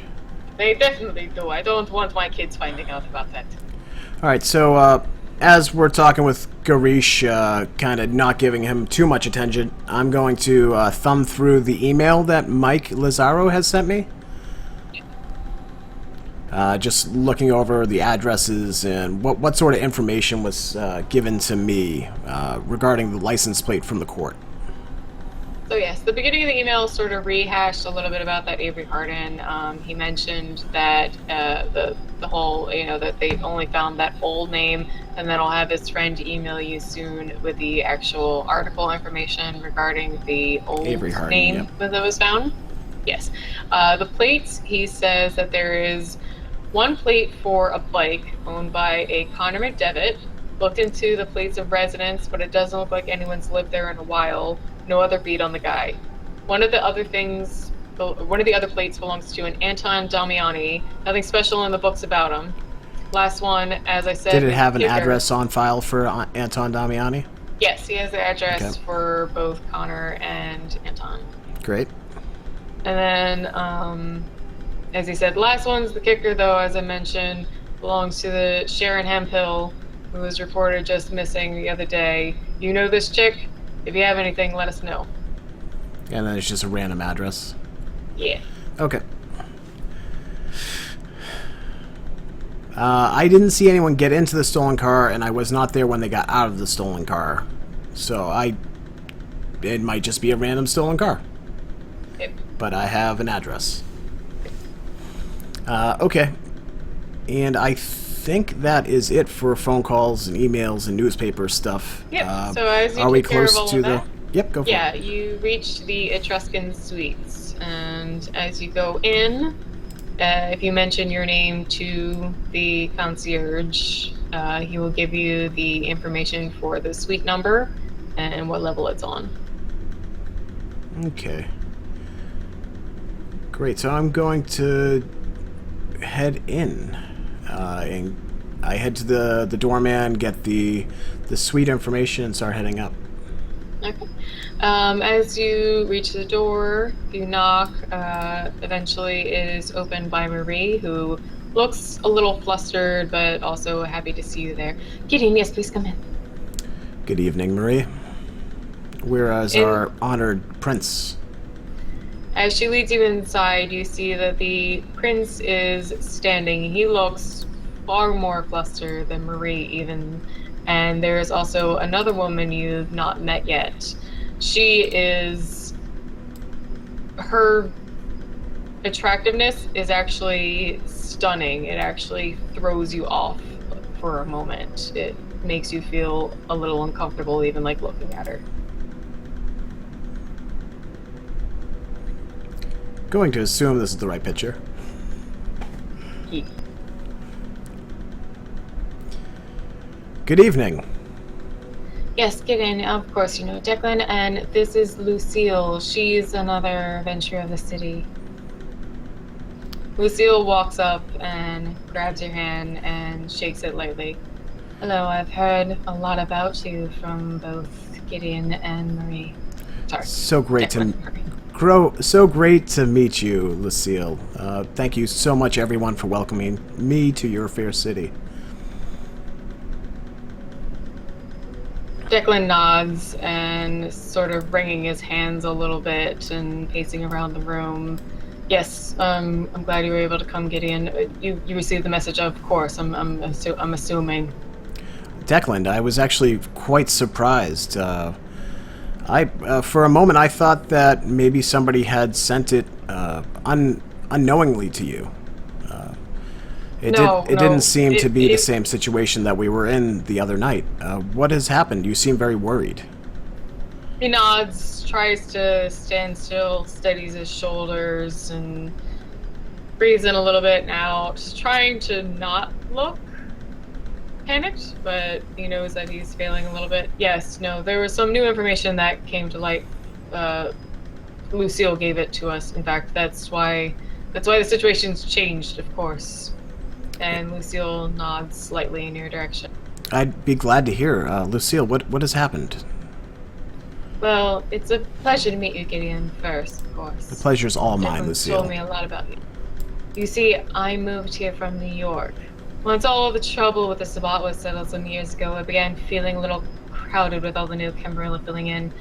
Philadelphia seemed an interesting new horizon.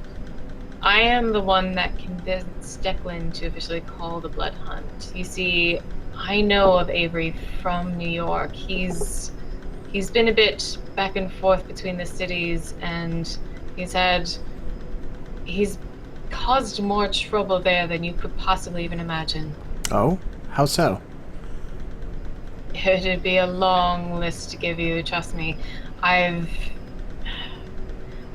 I don't mean to distrust you, sir. I have heard nothing but good things about you, but from what I've seen of Avery in New York, he's not trustworthy in the first place, and this is an obvious break of the Masquerade. He is a danger to Kindred and to all of us. From the parts I read and Cassandra's own testimony, it seems clear that he knew what the item did and provoked the poor Toreador into unleashing its power. Now it's just a matter of finding him and settling this once and for all.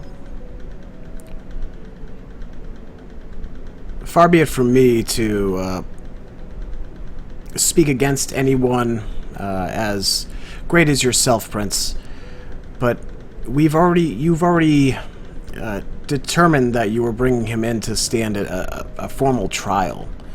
Sending a blood hunt on him when we're so close to bringing him in for you seems premature and unnecessary. The prince shakes his head and says, No, I thought I knew Avery Hardin, but I didn't. Lucille's opened my eyes. She told me some of the details. It's obvious that this man needs to be dealt with now. There's no time to wait. He might do something worse. So I want to make a roll here. Okay. What would it be to see her in Lucille's intentions and if she's lying?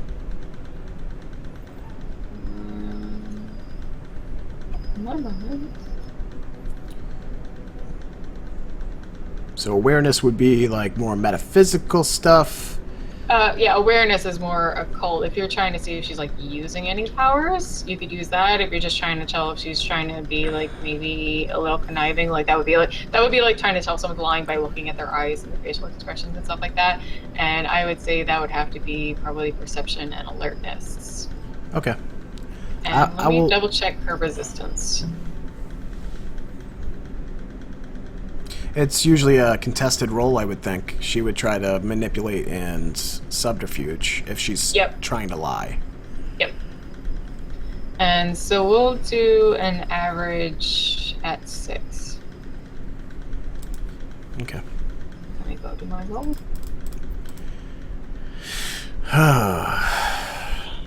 Perfect time, bot 2K2.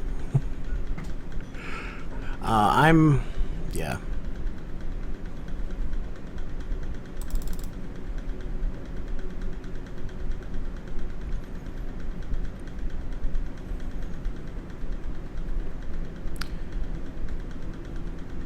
Oh boy. Alright, so I'm spending a willpower here. I don't think it's gonna matter.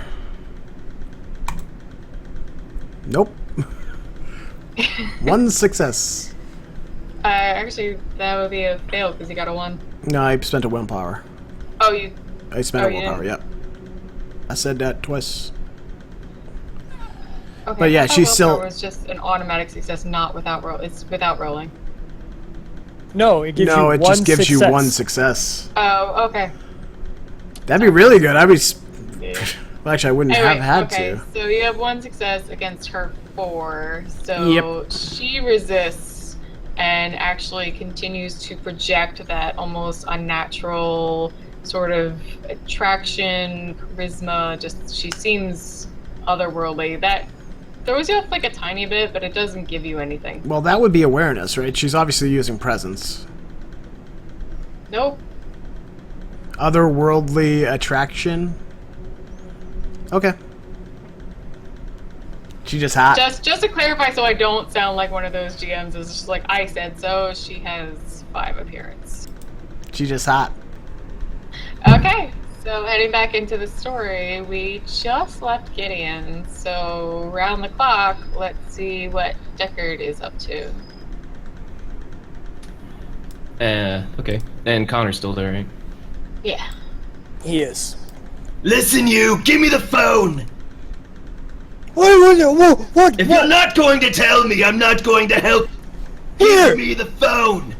Here! Just don't break it! And, am I intelligible enough to where I can, like, look up who he texts and, like, if there's a phone number? Yeah, you took 1 to 2 blood points off that girl, and she had heroin, but she was also, like, sort of passed out. So, like, you got a bit that put you more in that mid state. You're higher, but like kind of mixed sometimes when you like forget if Sunshine's Sunshine or O'Connell. Okay. So I'm still I can see his number on the phone. Yeah, you can function, especially, but you are a little higher. I will call that number. Okay. Ring, ring, ring. Who are you calling? I'm calling the number that he texted. Oh, Avery? No. Wait. No. I text. That's a Gideon. Oh, Gideon. I text Okay. Gideon. Sorry, that threw me off for a second. Okay. I haven't even received the text yet in game, Revolver. I'm still calling you because I'm pissed. Okay. Okay. I guess I'll just wait. I guess.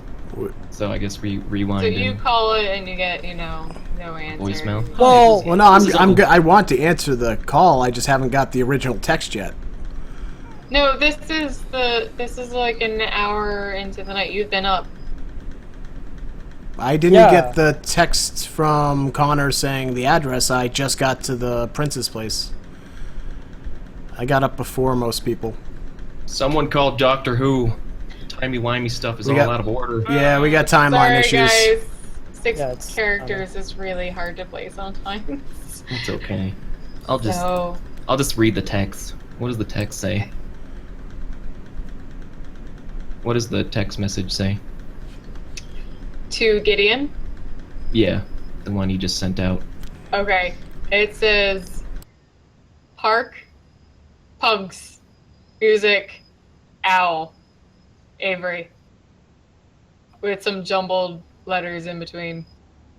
I'm gonna write JK LMAO, drunk again, smiley face, and send it to Gideon. Yes! That's fucking perfect! There, have your phone back. Now tell me who it is. I already told you! I told you it's not the fucking prince! It's the other one! Give me a name! It's the Gideon! The Uncle Gideon! Okay. Gideon. See the bald one? Why, yes! One that lacks hair. Yes. He was a nuisance. Hi, Why are you texting him? Are you in cahoots? I thought you wanted Avery dead. I think so too. I don't know. I don't understand. Okay? I don't fucking know why I did that. But it just seemed like the right thing to do. And you would do it too if it was the right thing. But am I able to tell if he's an asshole under some influence? Because I did see him get shut up by said Gideon at the court. Yeah, and of course when he was texting he would have looked, a little tiny bit off. Diced. I don't think there's actually a standard roll to check if someone is under a trigger, unfortunately. Unless you you could just roll perception at the time when he looked funny, and honestly I would have told you this. I would have given you a low difficulty anyway. You would have been able to notice looking at him that he looked like he was off. I'm gonna wait here, and I'll throw his phone back at him. I take my phone and I read a text message, and look at him like he's fucking crazy, and I'll go to Benedict. Something's off about this crazy man. Of course, he's a Malkavian. No. He was hypnotized or something to send that text message. Yeah, probably Ventru. What the fuck do you want? Tell me more about this Ventru. Well, we've all got our own special powers, like little fucking snowflakes. The Ventru, their main favorite is the Dominate ability. It's an ability to look someone in the eyes and either tell them what to do, what they're thinking, what they should be doing, what the fuck they want them to do, that sort of... So a real pain in the ass, then. Yeah, pretty much. I got it. I'm getting increasingly angry as I'm hearing them speak, not so quietly. Do you know what you sent him? Because I can't read this gibberish. Let me see it.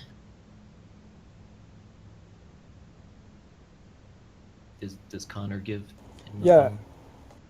Oh, shit. Oi, I was fucking, I don't really know what I sent him. I just know that I felt the thing. And I hand him the phone. So Benedict looks at the text message and sort of smirks. Park, punks, Avery. Obviously he's going to one of the parks in Philadelphia.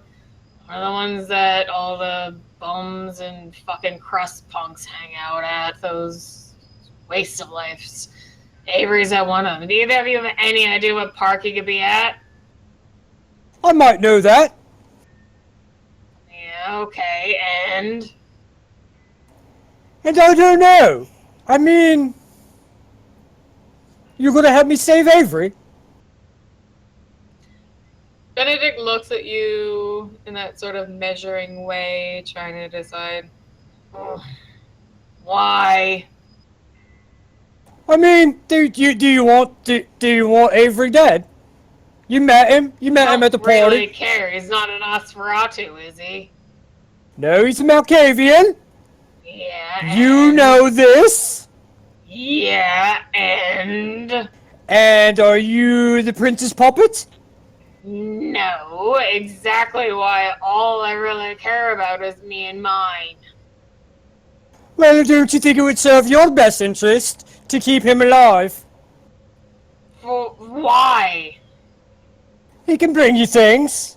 And remember, a debt now. I mean, who would you rather owe a debt to? Would you rather owe a debt to the Malkavians or the prince? Sweetheart, all the debts end up coming to us. Well then, this is your business, and this is your trade. Suppose. It's interesting, at least. Listen here, you little worm. You need our help. And if you don't want our help, you can fuck off. Otherwise, you're wasting a goddamn time. I thought this was something that could be helpful for both of us. You are going to owe us. We will not owe you. Alright, I think we will check in on Roland. He was speaking to Devin about some of the information he had gotten. So, Devin, do you have any more information about the party goers that I asked you about? Not so much on those people at the party. As far as I've heard, they're all either fledglings, neonates, new to the city, whatever else. Nothing really special. But I did find out some of that blood hunting information you were looking for. And what did you find out? Well, with New York in the hands of the Sabbat for decades, there weren't exactly many quote-unquote blood hunts being called, but we think there were some few Sabbat wild hunts. I wouldn't want to touch that, though. No need to go into La Sombra or Chemisi business. We want them breathing down your neck, wondering why you're looking into their affairs. But in the last 10 years or so, that sewer rat and Regina were taking charge of things. There's been little noise. There's a scourge up there, though, happy to take out any kindred at the first sign of disquiet. DC is a bit nuttier. Found at least 5 that were called in the last decade. Probably all political grabs, though. All taken down except for one that's still missing. A venturer named George Waring. No one's seen or heard from him. He's apparently diablerized his sire, an 8th generation, making him one now. As for Philly, though, Graves has been his power since the late 60s, early 70s. That's as far as back as we've been able to go. We did find on the records something interesting. One caitiff, probably Gangrel, went nuts on the Philly Zoo one night, freeing all the animals and sending them into a frenzy. Glenn figures they might have been using Protean or something to make themselves look horrible. I found pictures of what was left of the zookeepers. Wasn't pretty, but he got away. Now that does sound interesting. Exactly. Now, if you could look a little bit deeper into him, and you said there was somebody 8th generation from, did you say DC? Let me think. That was the person from DC, the Venture. Perfect. And also, Avery, did you find anything out about him? Not very much. It's very shadowy about him. I can tell from the record that he's old, but we didn't get a lot of detail. The thing about that caitiff, though, the gangrel, possibly, if most caitiff are gangrel. I do know of 2 that tend to hang out in that large park nearby, the Fairmount. Hang out, like they just walk about wherever they be. couple worthless punks feed on the bums, hang out at local parties. That's as far as I know about them, but if there was some secret gangrel activity, they might know about it. Yes, I think I might have to. Do you know what they look like? Yes. In fact, if we go there, I might be able to find them. They're usually, like I said, around the homeless that stay there regularly because that's their food source. Perfect, perfect. Also, there was a police officer outside my door when I first came, and I feel like this house is becoming a little bit too hot, as we used to say in my day. It's possible. Do you have any housing or know of anything that I might be able to acquire? Something that might be a little bit more secretive. Devin shrugs and says, most of us take up in slums, those old abandoned warehouses everywhere. We don't try for anything too much, honestly. If you'd asked me, I would have said this would have been too hot myself. We are kings, Devin. We shouldn't be living in slums, but I see your point exactly. Devin shakes his head and says, I agree. It's just, there are still the police forces. Humans they multiply like rabbits. Any single one that goes, oh no, where did they go? Because it starts causing problems. Agreed. Also, Mr. Henderson wanted me to ask a favor of you. My money seems to be a little bit tied up, more like buried underneath hidden locations, but he's wondering if you could front some money for the movement. Of course, I can definitely take care of that. I know you asked me to look into those funds of yours that were also a bit tied up at the moment. Exactly. Now, if there's nothing more, I think we should get heading to that park. Yes, I don't want to be wasting time. Let's definitely head that way. So at this point, we'll check in back with Anthony. Yes. I think you've been trying to call Gideon. What was the last bit we had? The last thing is I talked to Meijing and Cassandra about potentially having you were a heading back solution to the restaurant to talk to Zachary. Yes, to talk to Zachary. Okay, so leaving May's apartment area and heading back to the restaurant takes a little while, somewhere between 15 some minutes, and you arrive back. Kitchen looks a little slammed, and Zachary is in the kitchen helping to cook, and also looks just entirely flustered, just trying to work on this one dish that he's doing. I see. I'm gonna watch him. What sort of professional vibe do I get from this kitchen? Like what's the competency level here of like not just like particularly Zachary, but everyone, the entire staff? You can see that the younger staff, the ones doing more menial work, even like, saucier type stuff, the dishwashers, those sorts of people are just into their business. They're not really concerned about what's going on about them. They're just trying to be professional. Some of the mid-ground people seem like they are aware that Zachary is a little off, but they are again still in a professional mode.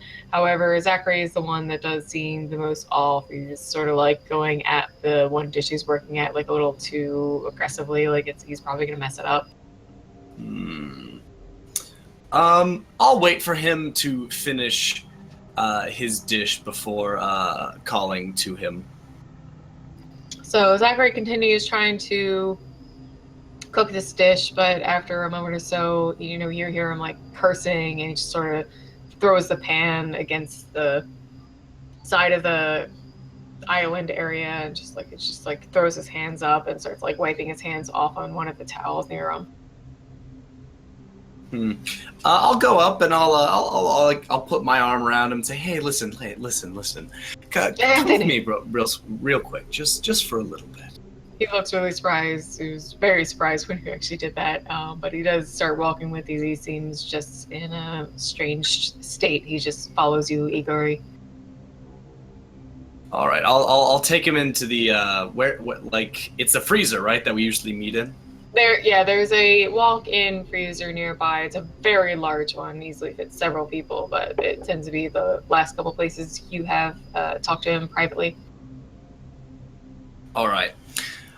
So listen, Zachary. When did this whole Giovanni fiasco start? He's breathing in and out, and looks like he's just sort of staring at some of the labels in the room. Not that he's ignoring you, but you can get that feeling that he's just sort of trying to gather himself. He's upset. He's just trying to get himself in a place where he can talk properly. It says, it was honestly just only a couple weeks ago. They came in. I don't know if you've ever had any experience with this yourself, Anthony. I know you've run a restaurant yourself, but I'm just wondering, they come in, they start making threats, saying things that I figured even if I said anything to Cassandra, I'd be in more trouble than if I just tried to handle it myself. I see. What were their threats? They just started listing them. They had ins with the raiding people. They could have ruined me by word. They said they could have made the restaurant burn down without any notice. There was an endless list of things they could have done if I didn't say that I needed the protection. I see. So you're the chef here, right? This is your restaurant? You would say this is your restaurant? No, I opened this place even before I met Cassandra, and she took notice, thought it was... I guess she thought there was something here, and that is why she made me her... He looks sort of like to make sure that the door is still sort of closed enough that no one could really hear him speaking. That's why she made me her pool, and she's done wonders for the restaurant. All her advertising, her connections, everything is made of what it is now, but... what am I supposed to do when these people show up and tell me they're either going to burn it down to the ground or... Listen, let me tell you what you should do. You should figure it out. This is your restaurant. This is your home. This is where you belong. This is your family. These people, these are your family. That money you're paying them for protection, that's just a little bit decline in the quality of the ingredients. That's less food people are getting. That's worse and worse and worse. That's on you and you alone. It is your responsibility and your duty to make sure that people are getting the best and that you are at your best. Do you understand what I'm saying? Zachary looks a little beaten down, almost like a kid. I'm also going to activate presence. Okay, great. What level? It's just 1. Just a little extra nudge. Aww. Just for effect. Okay, so so it's 2, 1 direct emotion, and as I was about to say is that you do see he is not cowering, he's just moves back a little bit, seems to look a little upset at himself, but at the same time kind of motivated. Okay. And if you pull presence and you want to try to pull that out of him, he'll sort of straighten up his chest. Okay. And look a little more, All right. And listen, when this happens, when people come in and they threaten you you figure it out. That's what you need to solve it for yourself. Yeah. By not talking to Cassandra, by not doing things that were within your power to do, you failed. You messed up. So listen, you're obviously just go home. Go home for tonight. I'll take care of the rest. Just for now, just go home. I don't want to see you. So Zachary definitely has a large mix of emotions from that last part of the speech. He looks still motivated and excited that there's someone backing him and even saying, this, you gotta do what you gotta do. But he also looks upset and a little downbeaten by you telling him that he needs to go home, you're going to take care of it, he can't do anymore. So he's just physically shaken by this mix of emotion, especially by you using presence. It normally only affects one emotion, but I'm going to say at this moment it's sort of like flowing through him, it's just like sort of throwing him all off balance. And he just nods almost like sadly. It's like, okay. Yes, okay. Listen, your head's in the right place. That was what I was worried about. But honestly, you fucked up. You'll get more chances. But right now, you are not fit to be where you are. So take some time to think. At this point, we'll head over to Anton. All right. So, after I feed, I'm gonna head back to the chantry. Yep, and Albert is excitedly awaiting you. Sophia is sitting in the den, sort of alone off on herself as usual. Okay.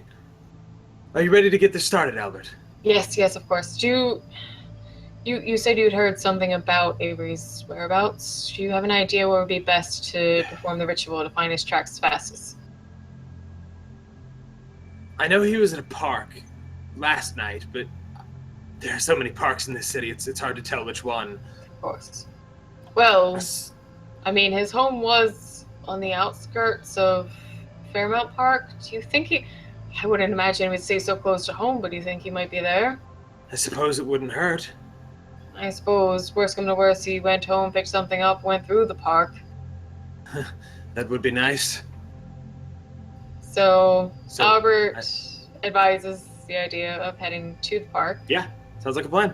All right, so I'm going to get in my car, and while I'm in my car, I'm going to call Anthony first. Okay. I can't call Gideon yet because hasn't quite gotten that response. But I'm going to call Anthony up. Okay.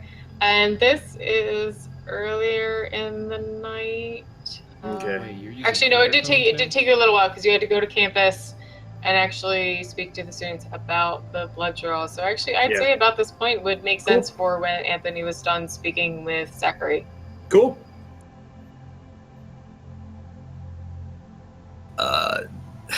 Hello? Anthony. Yes, Anton. What is it? Yeah. I'm about to get my my spell underway, and I'm just curious, what part of the city are you in right now? What am I in? What part of the city? Where? North, south, east, west? Spira?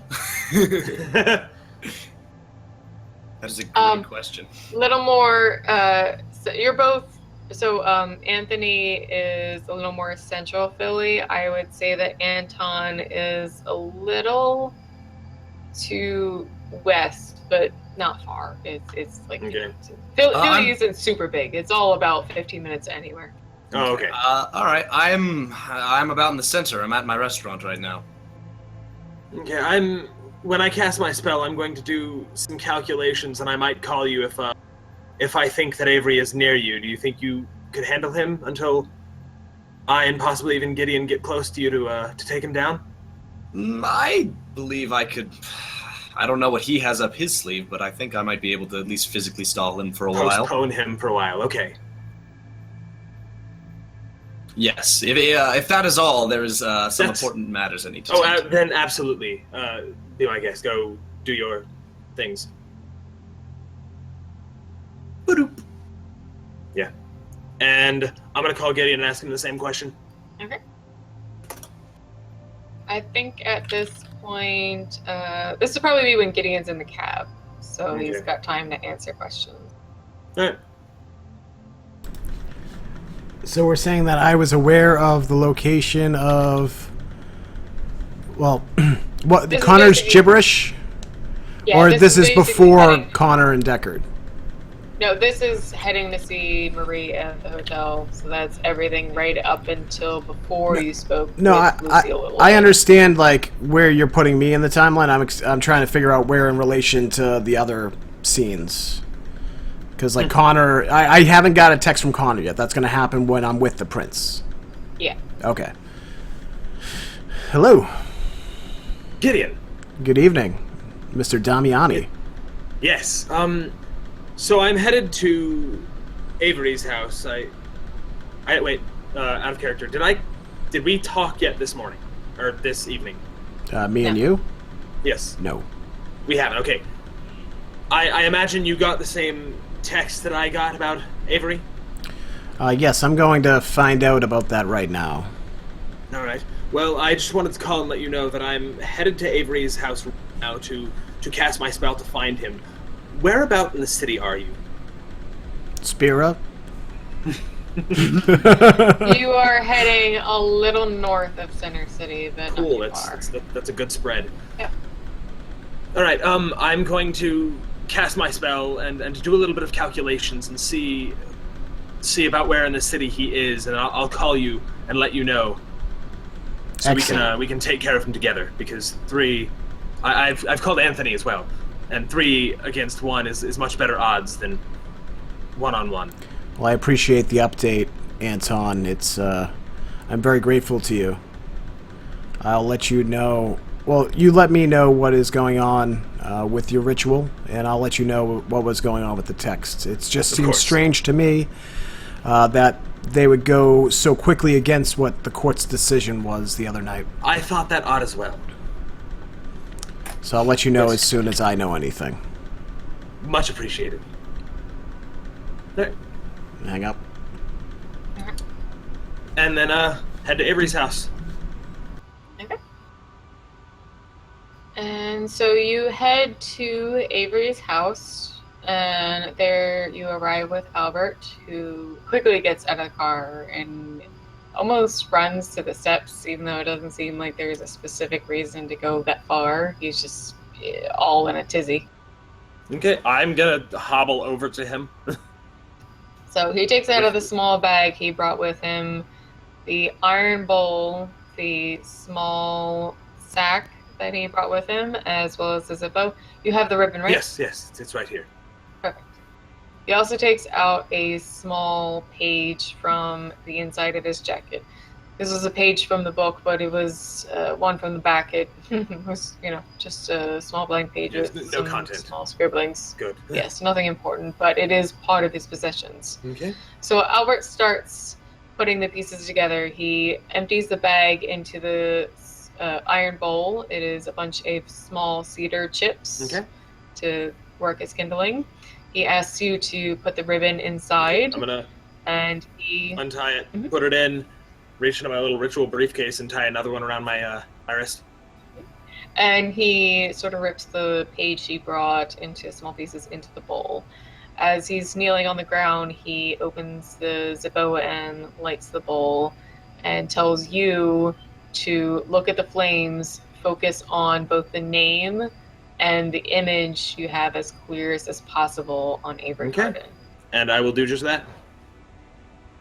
Okay. And he tells you to do this for a few moments.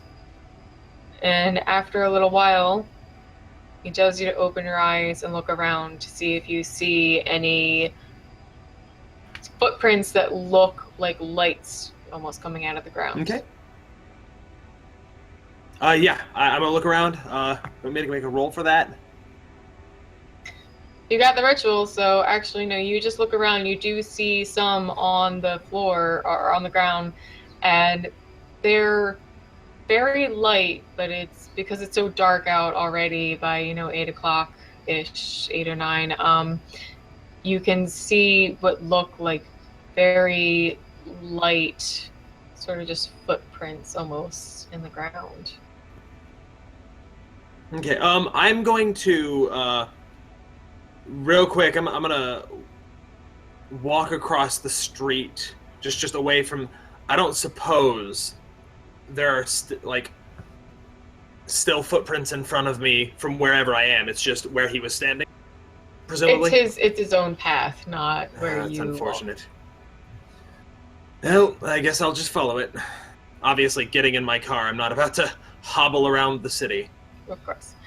So Albert joins you into the car and nods at you, saying, hopefully he's still within the park or not too far. Those prints, though light, are actually as bright as you might hope for from someone who is running away. Yeah. All right, well, I'm going to go ahead and follow him. Okay, I think at this point we head back to Gideon at the hotel.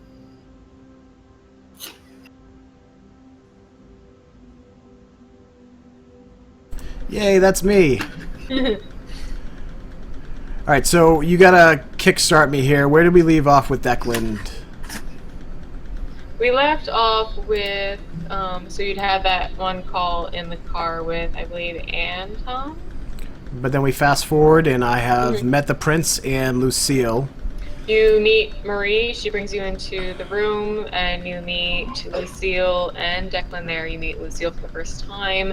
Lucille's the one that's sort of with not even actual presence, but her actual presence sort of, you know, is throwing off a little bit and explaining that she's, you know, understood the system that's been happening in New York, and she came down to Philadelphia, and she was the one that convinced Declan that Avery needs to be dealt with immediately. He's not something to be toyed with. That sort of breaking the masquerade is not something to be left alone. And I had stated to Declan, hey, you know, you made this decision a couple nights ago. I understand the rumors and the testimony that Lucille's giving you, but you had already made a public decision. And the prince nods and says, yes, no, I did say that I would like to preferably have him brought in for his own testimony, but off of Lucille's testimony, who's in this area longer than many of us, and says what she has about Avery, I believe that we do not have the time for this. I believe that Avery will probably strike again soon and make a further mess of the masquerade. Well, I won't allow that to happen, Declan. In fact, I'm waiting for a call right now as to his whereabouts to go meet him within the hour. I mean, I will happily accompany you to Avery this night. I'm gonna roll for Lucille before I even say anything in character, because I would like her to potentially convince you to her side. She's going to use manipulation and empathy against 6. You can roll against it if you want. It's not against my willpower? It's not against willpower? She's not using a discipline, so no. It would be... Let me double check.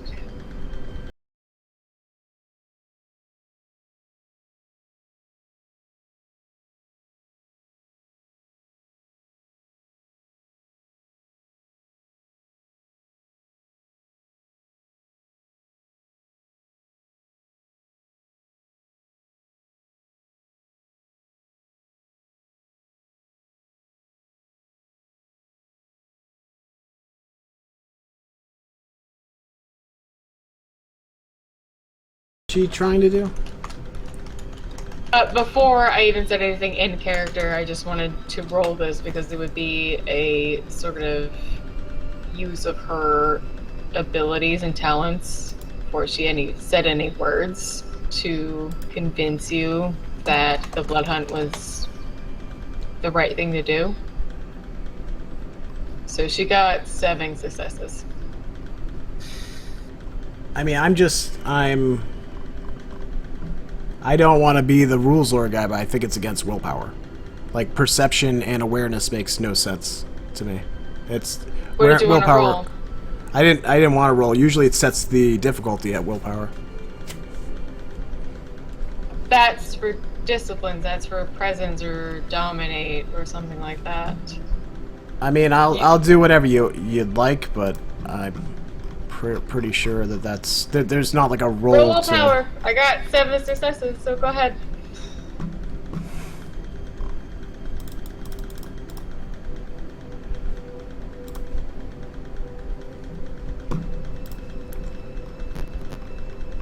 Alright, so... You have 1 success. So 7 against 1 equals 6. So what she says next really goes to your heart. And Lucille stares into your eyes directly and says, Listen, this isn't about one man. This is about all of us. And if this man is any threat, as far as I understand him to be, it is sooner safe to have him eliminated than to let him walk free and cause more mayhem against our kind.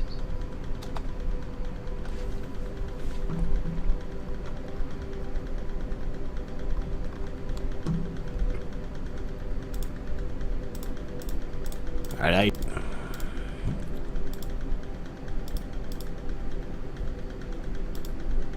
Sorry, I'm just trying to quickly look this up, because this is kind of big. Like, my whole character concept is Iron Will, like... I know, I said roll I should not be able to... Well, no, it usually sets the difficulty at the willpower. Like, her roll should have been at difficulty 10, plus 3 for Iron Will. Like, it just... But she wasn't using a discipline, it was just a speaking roll. Alright. I mean, go ahead if you want to look it up. And as far as I understand it, speaking roles, those kind of normal, like intimidation versus leadership, those sorts of things are different. Presence and dominate and those sorts of things definitely go against willpower. Not trying to piss off the storyteller, guys. No, I admitted a billion times before, I am not great on the mechanics. I know the lore well, I'm mechanics shy. Like, I am stuck in discipline stuff, trying to find out where abilities work. Like, because there isn't a viable role to, like, resist. Like, resisting somebody's manipulation. Like, when I go to manipulate somebody, it's not a contested roll, it's the difficulty set.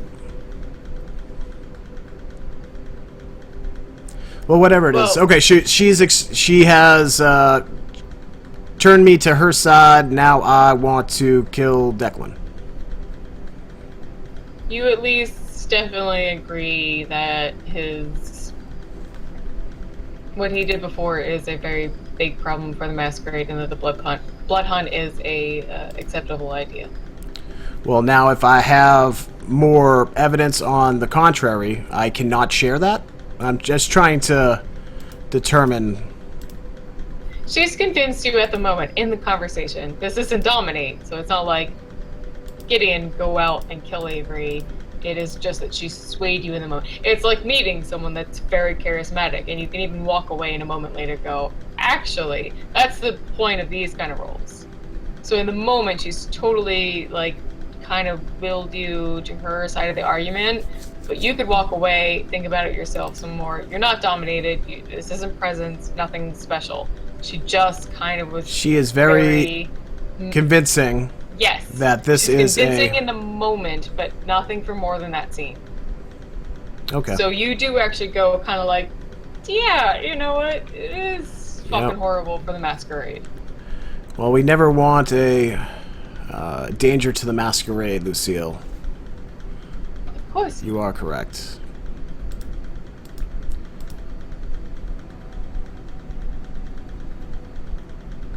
So, Marie and Declan are standing a bit together behind her. They sort of are watching what the two of you are talking about, trying to really feel out the whole situation. Alright,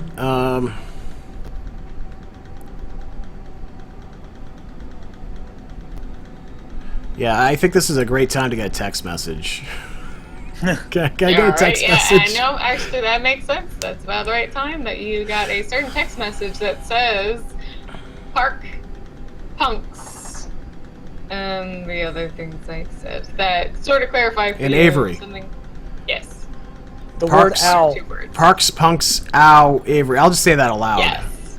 Park, Punks, Avery, Ow. So the three eventually look at you, a little confused. What are you saying? It's a Malkavian. Our friend Conor has just told us he's meeting with Avery right now.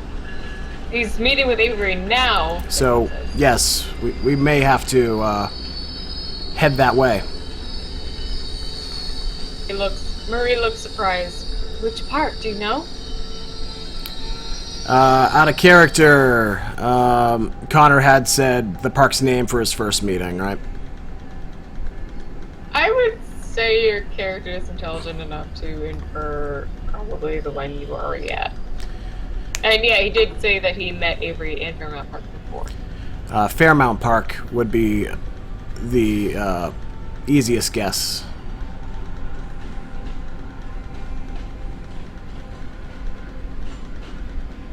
So, Marie and Declan sort of nod at each other, and Lucille even backs up further into the apartment suite.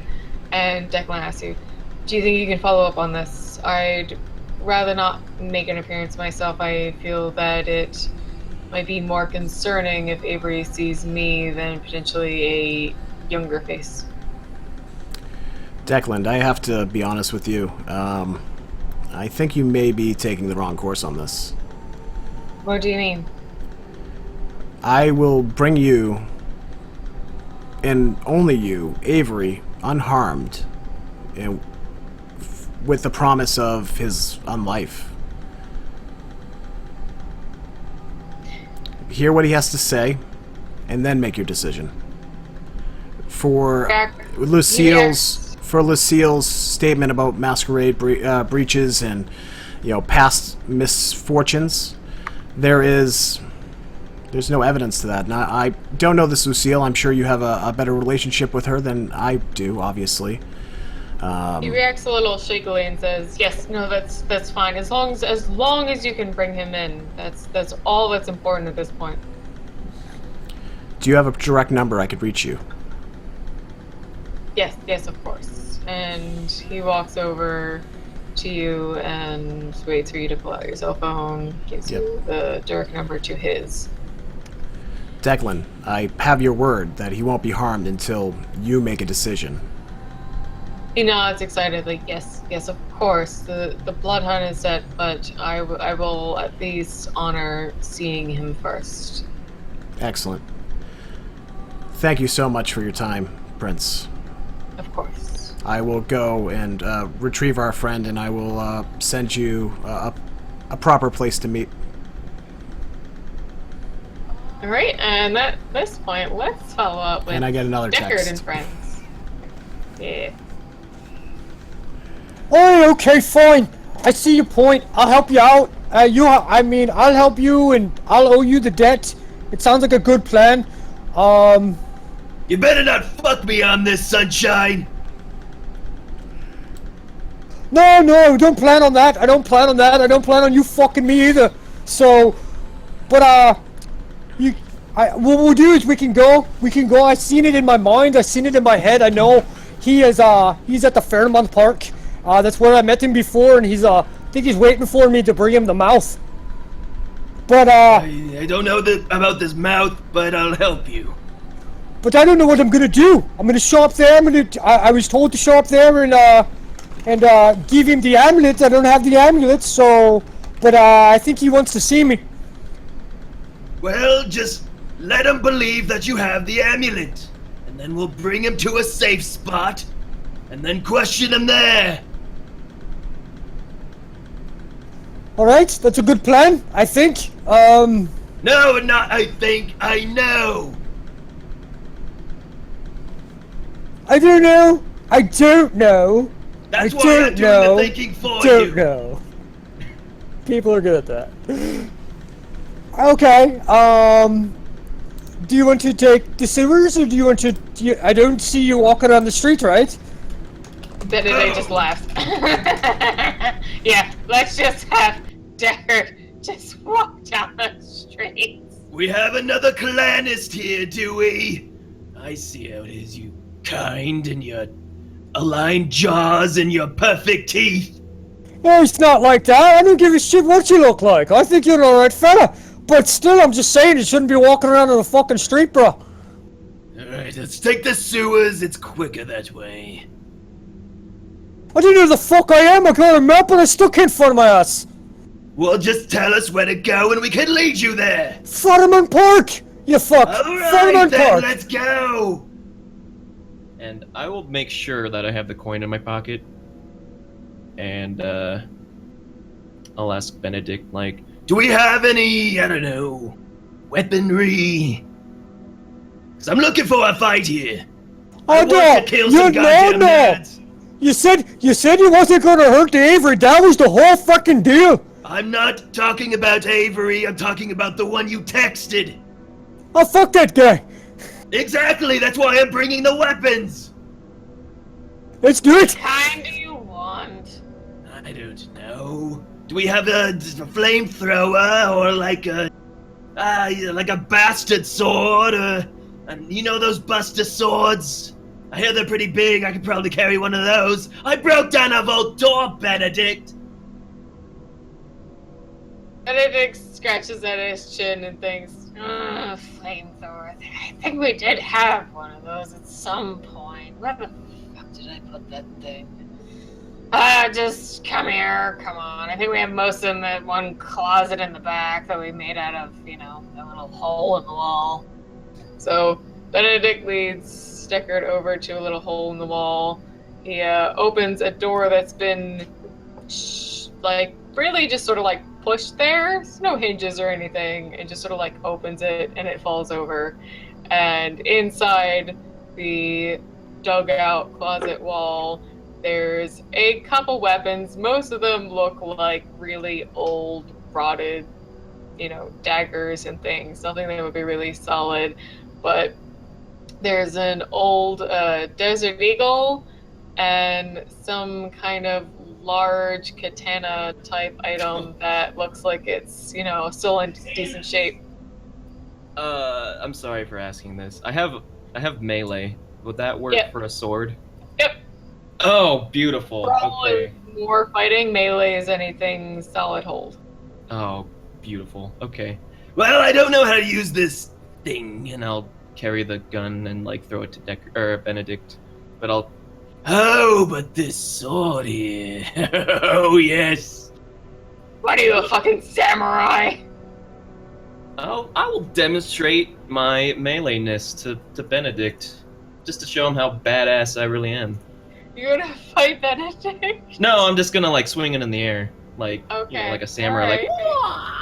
like do some poses. Is that a performance? Because I'm not good at those.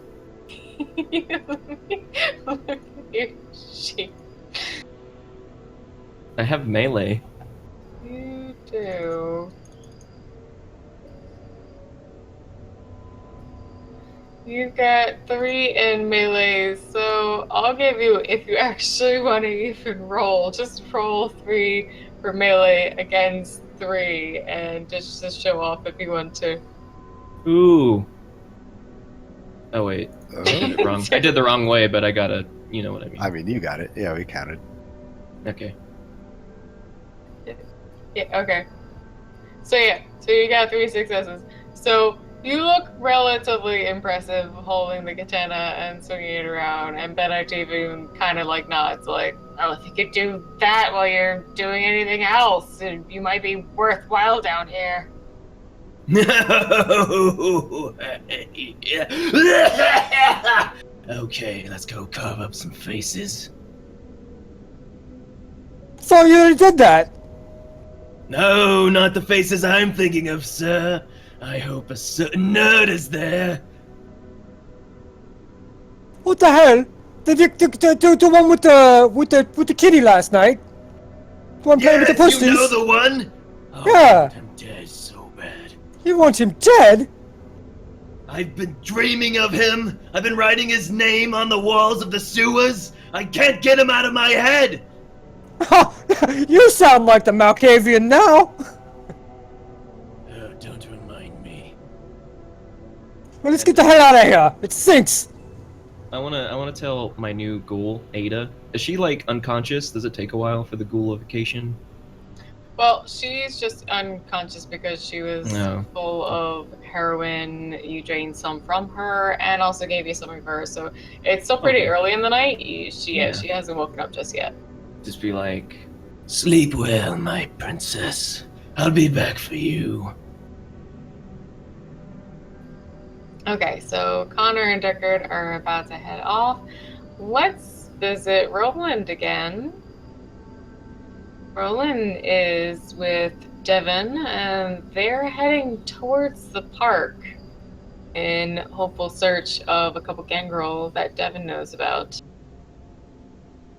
Where do you want to start us at? Are we like outside of the car in the park, or how do you want to do it? Yeah, I would say at this point, because Devin generally had a decent idea of where they normally were, he's heading in that direction. He knows there's a certain area of the park that both homeless people, the punks, those sorts of people, they tend to hang out. And as you approach, you start to hear this really raucous kind of punk band music going on, and you see a large crowd of people. You can kind of get a feeling that most of them are human, but yeah, he's leading you in that direction. Devin, these doesn't happen to be more vampires that hang out with humans all day, is it?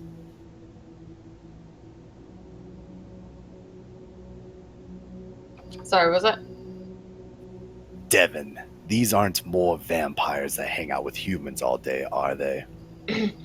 No, basically, these are the sort of ones that stick around to make themselves comfortable around these folks, and when they're not paying attention, they feed. That's really all. Just a sort of group they feel the most comfortable with. They aren't the ones playing the music, are they? Are we going to have to join this party? No, I'm sure that's probably mostly the humans. So, Devin leads you walking into the group of wild-looking humans. Most of them are pretty crazy-looking punks, disheveled clothes, mohawks, that sort of thing. And he just sort of starts looking around, trying to catch the eye of anyone he knows.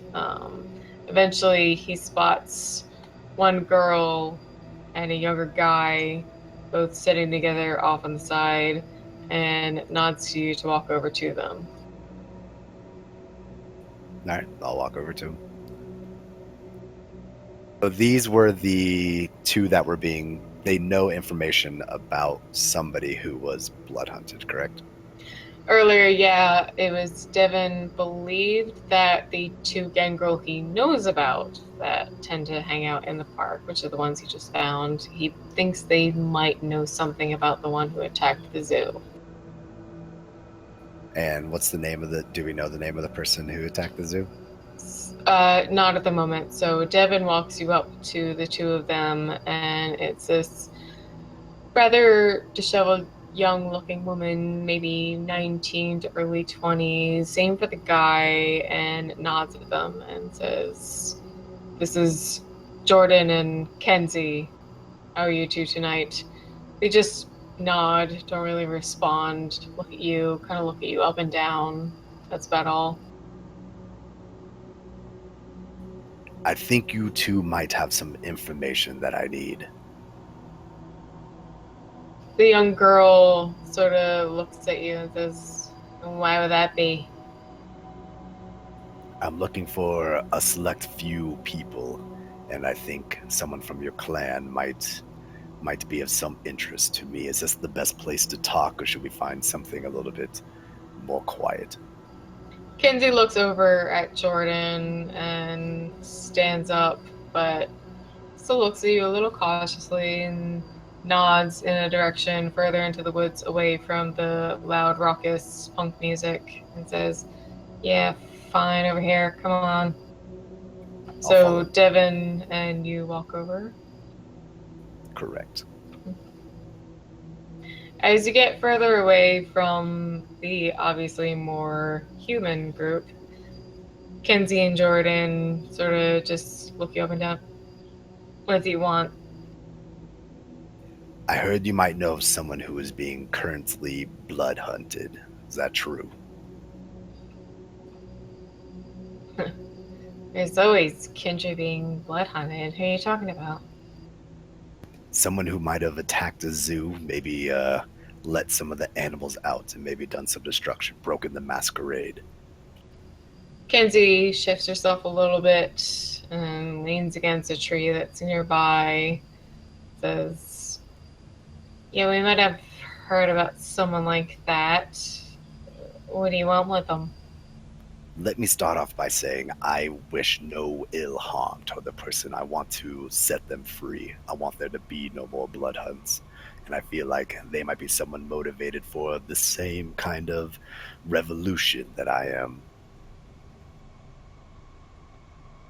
Well, as far as I know, she says, looking you up and down, sort of trying to gauge what kind of person you are. She says, well, I've heard about them. I know they're being blood hunted. I know they're out of the city. If that's what you're wondering about. How far out of the city? I don't know. Probably in the woods, the mountains. You know what Pennsylvania's like. There's plenty of places for us to hide. But why do you want them for? I need an army. Let's just say I want no more blood hunts to happen, and I want to give them my protection. In return, I want them to do small favors for me. Is that okay? I'm not sure they'd be too interested. She looks at Jordan and he nods. I don't know, man. They're pretty wild themselves. They don't really adhere to any specific thought in mind. I don't know. Would they like to cause more mayhem, like what got the blood hunt put on them, or maybe go after the people that are hunting them? I feel like that might be something they would be interested in. He chuckles and nods. Yeah, probably, as far as I know about them. Look, alright, so their name... He looks at Kenzie, and they both sort of just pause for a moment. His name's Franco. Like, I don't know all that much about him. I know what I heard was he went fucking nuts on the zoo. He had all these ideas that if he created enough mayhem for the rest of the kindred, it caused enough problems that the fucking higher-ups wouldn't be able to deal with it. I'm not really sure exactly about his plans. I just know he just wanted to cause trouble. All I know, though, is that he's up in the woods, and honestly, we don't like going up that way, because those fucking wolf bitch motherfuckers are usually up there. Now, would there be any way for you to tell me how to get to him? Is there something I could do for you that might be able to have you show me where he is if I offer you protection? No, look, dude, we don't know anything. As far as we ever heard was that this motherfucker who did that shit at the zoo been taken off into the woods, the mountains, something up north. That's as much as we ever heard. We don't give a fuck. We don't want to deal with it. We don't want to know anything about what fucking Lupins might have just, tore his throat out. And is there anyone who might know more information than you two? They look at each other and shake their heads. I don't know, man. Both of us are practically kicking of ourselves. We didn't realize we were gangrel and had someone else show us some of the details about our powers. We'd be fucking just eating people and sleeping through the day as far as we knew. That's all I've ever heard. And there's no one else that can give me more information. It's just you two. Devin grabs his shoulder and says, look, man, I really don't think they know much more. I've only seen these couple before, and they both look at you again, shaking their heads. No, we don't fucking know anything more. Fine. Thank you for your time. I grab Devin and not slowly, but walk away a little bit out of earshot from the other two. So, Devin, is there anything that we can use from this? Do you know much about these woods? I don't exactly know the Philadelphia area too well. Devin sort of shrugs his shoulders at you and says, look, place that Mr. Henderson's at, that's probably the safest place for our kind. I know as soon as you get further north, we shouldn't be going there. Because of wolves, is that why? Are you scared of wolves, Devin? Listen, kid, you don't know what they're like. You don't know how they act when they see us. If one of them even sees you, you're probably fucking dead.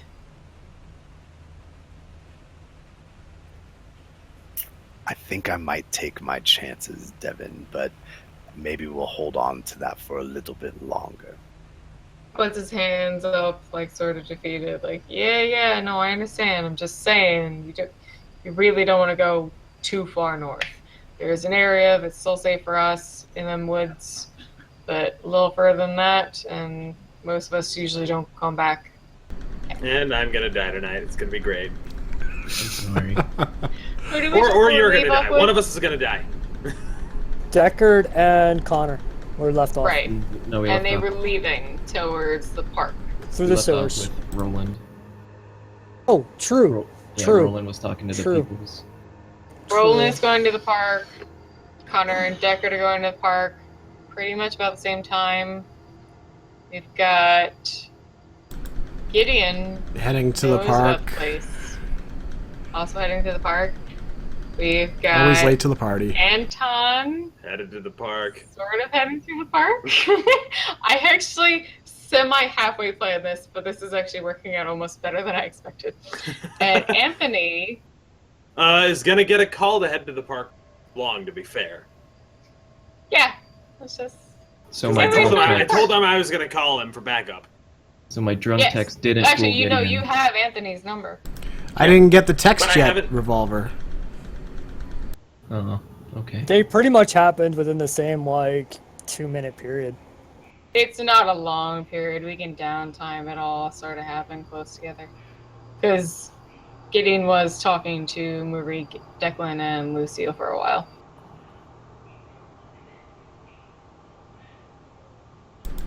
So where are we picking up? Just about everybody's heading to the park. I'd say Anthony is just behind if Anton wants to play calling him.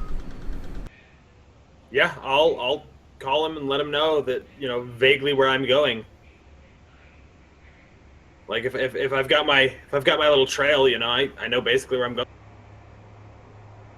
Yep. Swell.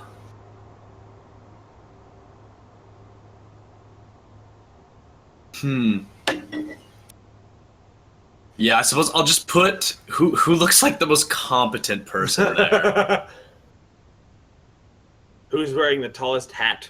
Yes. Who has the fanciest dish in front of them? Wait, so you're all at the...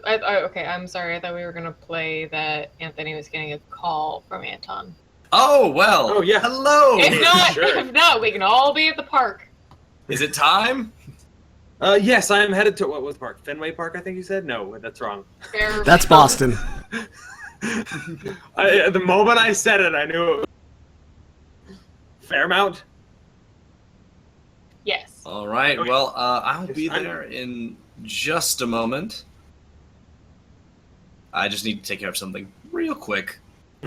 Of course, I'll call Gideon. All right. Is there someone in the kitchen that seems to be kind of taking responsibility, kind of directing other people? You do notice that there is one of sort of the head saucier is yelling at people a couple times. Hey, no, this goes with this, you could. It seems like the sort of person you could say hey, I need to just handle this. Okay. I will go up to I want to see Anthony play this because he got fiery earlier. them. I'm gonna go up to them. I don't. Male, female, Male. Is it- You didn't get 100%. hermaphrodite, slug person. You didn't get 100% introduction to everybody by name, but you see it as a guy at the saucier station. All right. I said, excuse me, sir. Yes? You seem to be taking some manner of responsibility here. Can you handle the restaurant for the rest of the night? There's some very urgent business that I need to attend to, and unfortunately, Zachary's indisposed for the night. Can you handle it? He nods excitedly. Yes, Zachary has had me do this before, and he starts snapping and like motioning to other people. You need to go over there, and telling them what stations they need to be on. And what is your name?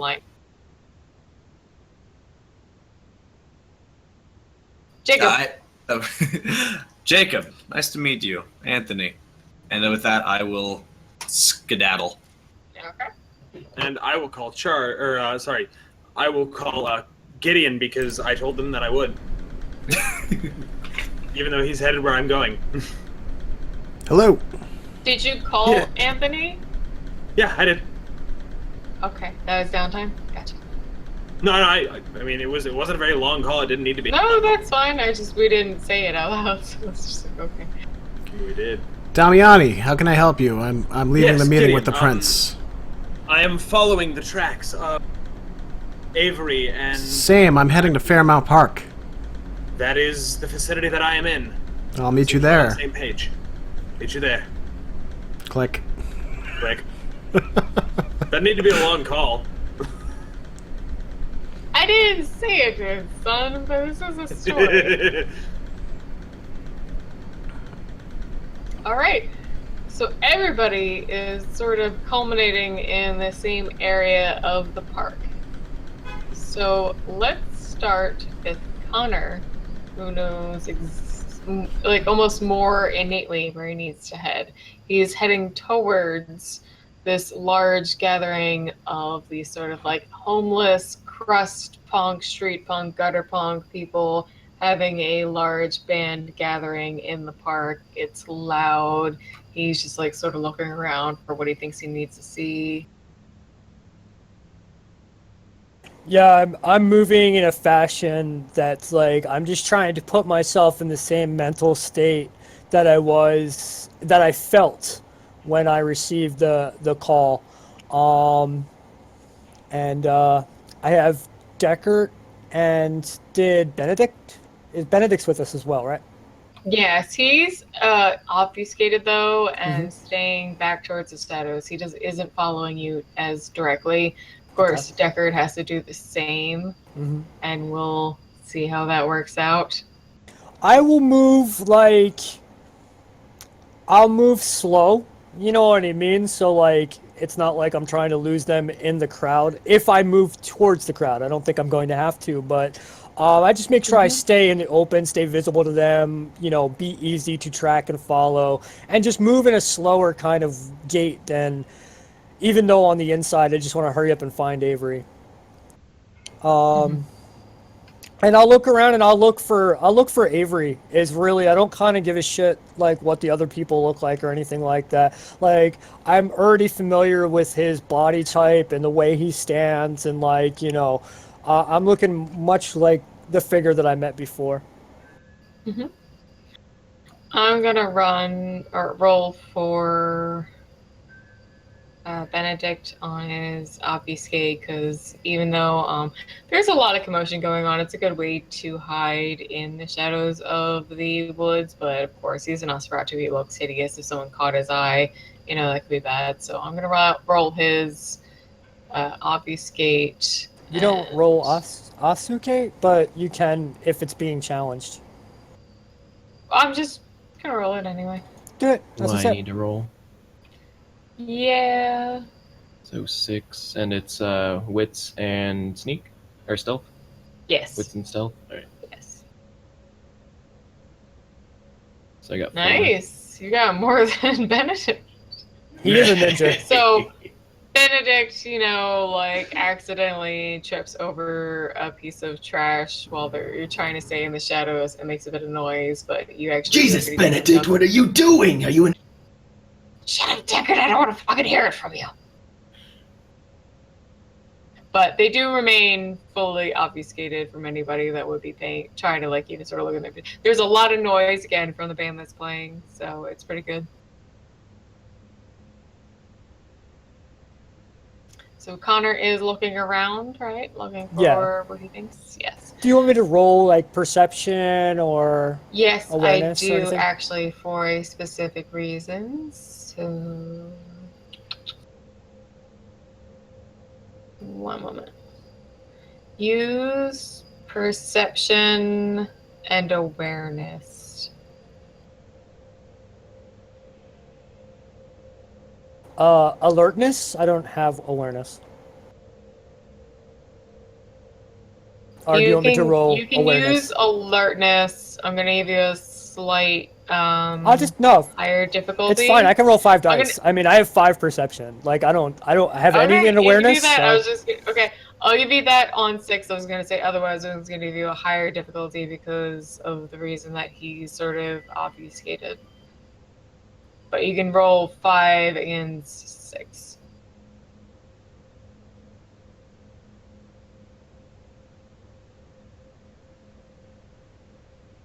Not bad. All right. So you get one more roll. Even if you get a success, it's still only 3 successes versus my 4. So I mean, I would win if it's contested. She had a 1. Yeah. Oh shit! Oh, that's right. Oh, thank Yeah. you. Math is hard, man. Math is hard. So I got 1. So you notice in the crowd someone that doesn't look entirely like Avery, but very close. And you even notice like kind of twitchy movements that like you recognize as like his mannerisms. He looks a little off. Like it's not his face as normal as you're used to. But you sort of like pick up like that's probably him, and this is the area that felt closest to the call you got. Okay. And he's in the crowd. He's sitting against a tree, far off. Okay, good. But like trying to quote unquote blend into the crowd. Gotcha. I'm gonna walk directly up to him, and Okay. let me like. Does that just happen? Yeah, that's fine. Hey, what the hell, man? He's sitting again, similar to the last time you saw him, with like a coat, and he's got it like pulled up, and he's got like hood like over his face, and he's just sort of like avoiding you, even though he looks obfuscated physically. So he's changed his face a little bit, and he still just sort of looks like just Conor. Yes. No one's followed you, right? Well, actually, yeah. But we got problems, man. We got lots of problems. Yeah, What would that be? There's a fucking bloodhunt on you. The prince fucking changed his mind after the fucking song and dance I gave him. Crazy shit, I must say. And also, I fucking lost the goddamn thing you told me to get. I went and I got it. I sure as fuck got it, but I don't have it now. I thought the nosy stole it. That's who's following me. But, I don't know. The Bloodhunt's been called? Yeah, man, they want you dead.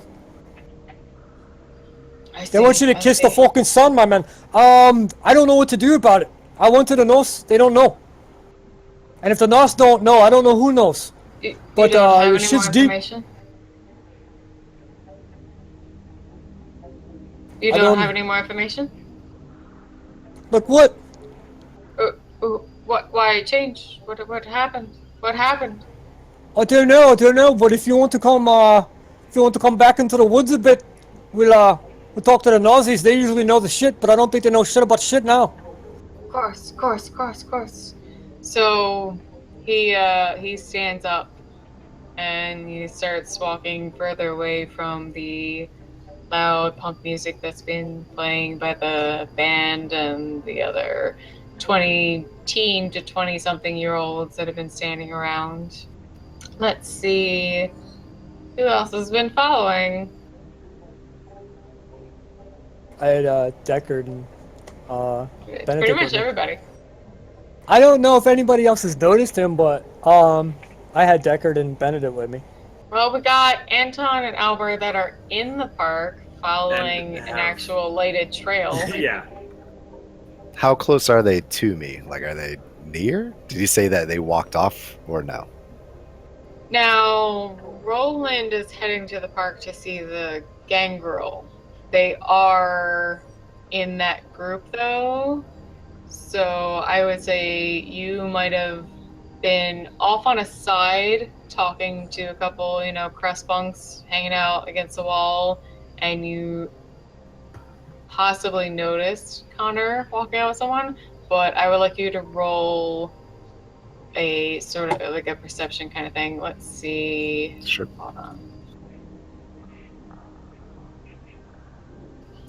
Let's have you roll perception and streetwise against 7. So 6 versus 7. Yeah.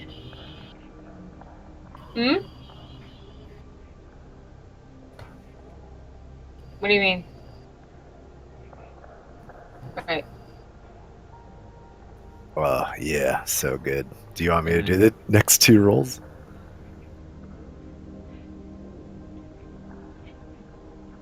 Player. One sec.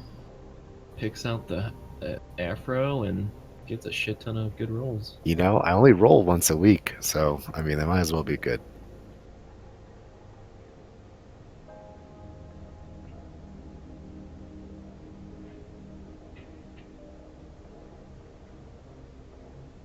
Very nice. So you do, as you're looking around perception-wise, because you remember Avery from the party, even with his mild disguise, he doesn't have a strong one. It just sort of alters his face a little bit, and you recognize Conor. You do see the two of them walking off together. So am I out of their sight, or are they walking towards me?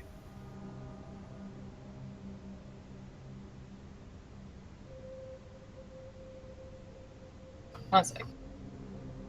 Go for it.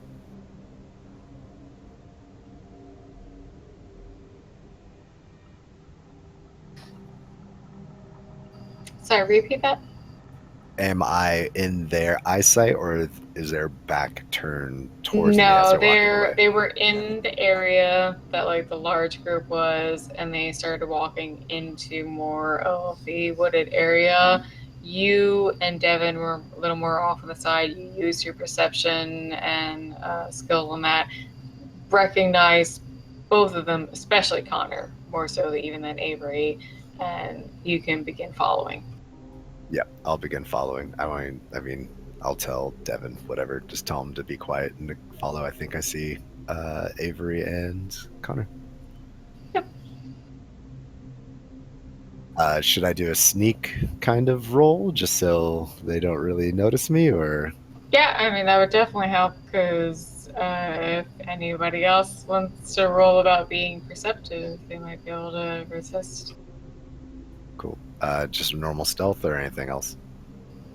Let me see. I mean, I spent a lot of time in the woods sneaking around, so I got some I survival. know. Does my perception roll still stand, or like is this after that event? What exactly was your perception roll? That was to find Avery? Mm-hmm.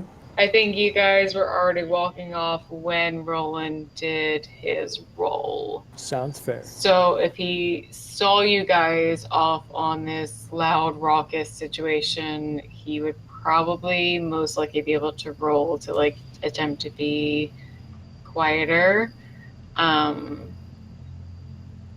Roland, I think would have to use. I think there would have to be a mix of manipulation and subterfuge. I mean, he's sneakily. Oh no, sorry, stealth. He's sneakily following me. Is that opposed automatically? Like, he's trying to go against my detection, right? Like, that's his goal. This is the fun part, that you're hearing me say that to him, so out of character, you know that's happening, but, like, you gotta play in character as would you be paranoid that No, I don't think I someone would might be. paying attention. Well, I mean, yeah. there's a Bloodhunt on Avery, though. I mean, I don't know. I mean, I'm only it's a saying, tough like, call. you know, play the character. If the character's paranoid, he might do random perception rolls. Perception rolls are always okay. It's just often that they're worthless if there isn't something going on.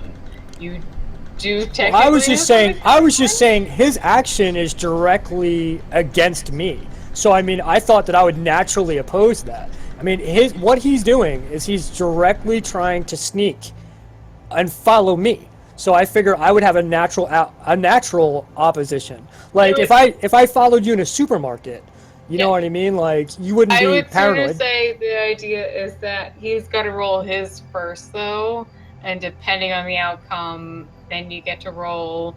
Because say he has a super success on following and trailing, then you shouldn't know. Okay. But if he fails, then you definitely pick up on someone picking up on you. Okay. So let's have Roland do his roll. Yeah, where would you like me to roll? You're trying to trail. Yep. Perception and stealth. Again, 6.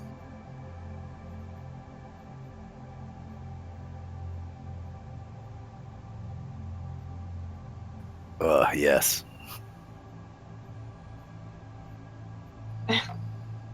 Wait, do I roll what? You don't roll again because that was already. Oh, wait, yeah, no, that's good. For the 10s, we roll again, right? Yeah. Do I roll? You roll again. Again? Yes. No. That was I'd say that beforehand. So you got like a total 3. Oh. Okay.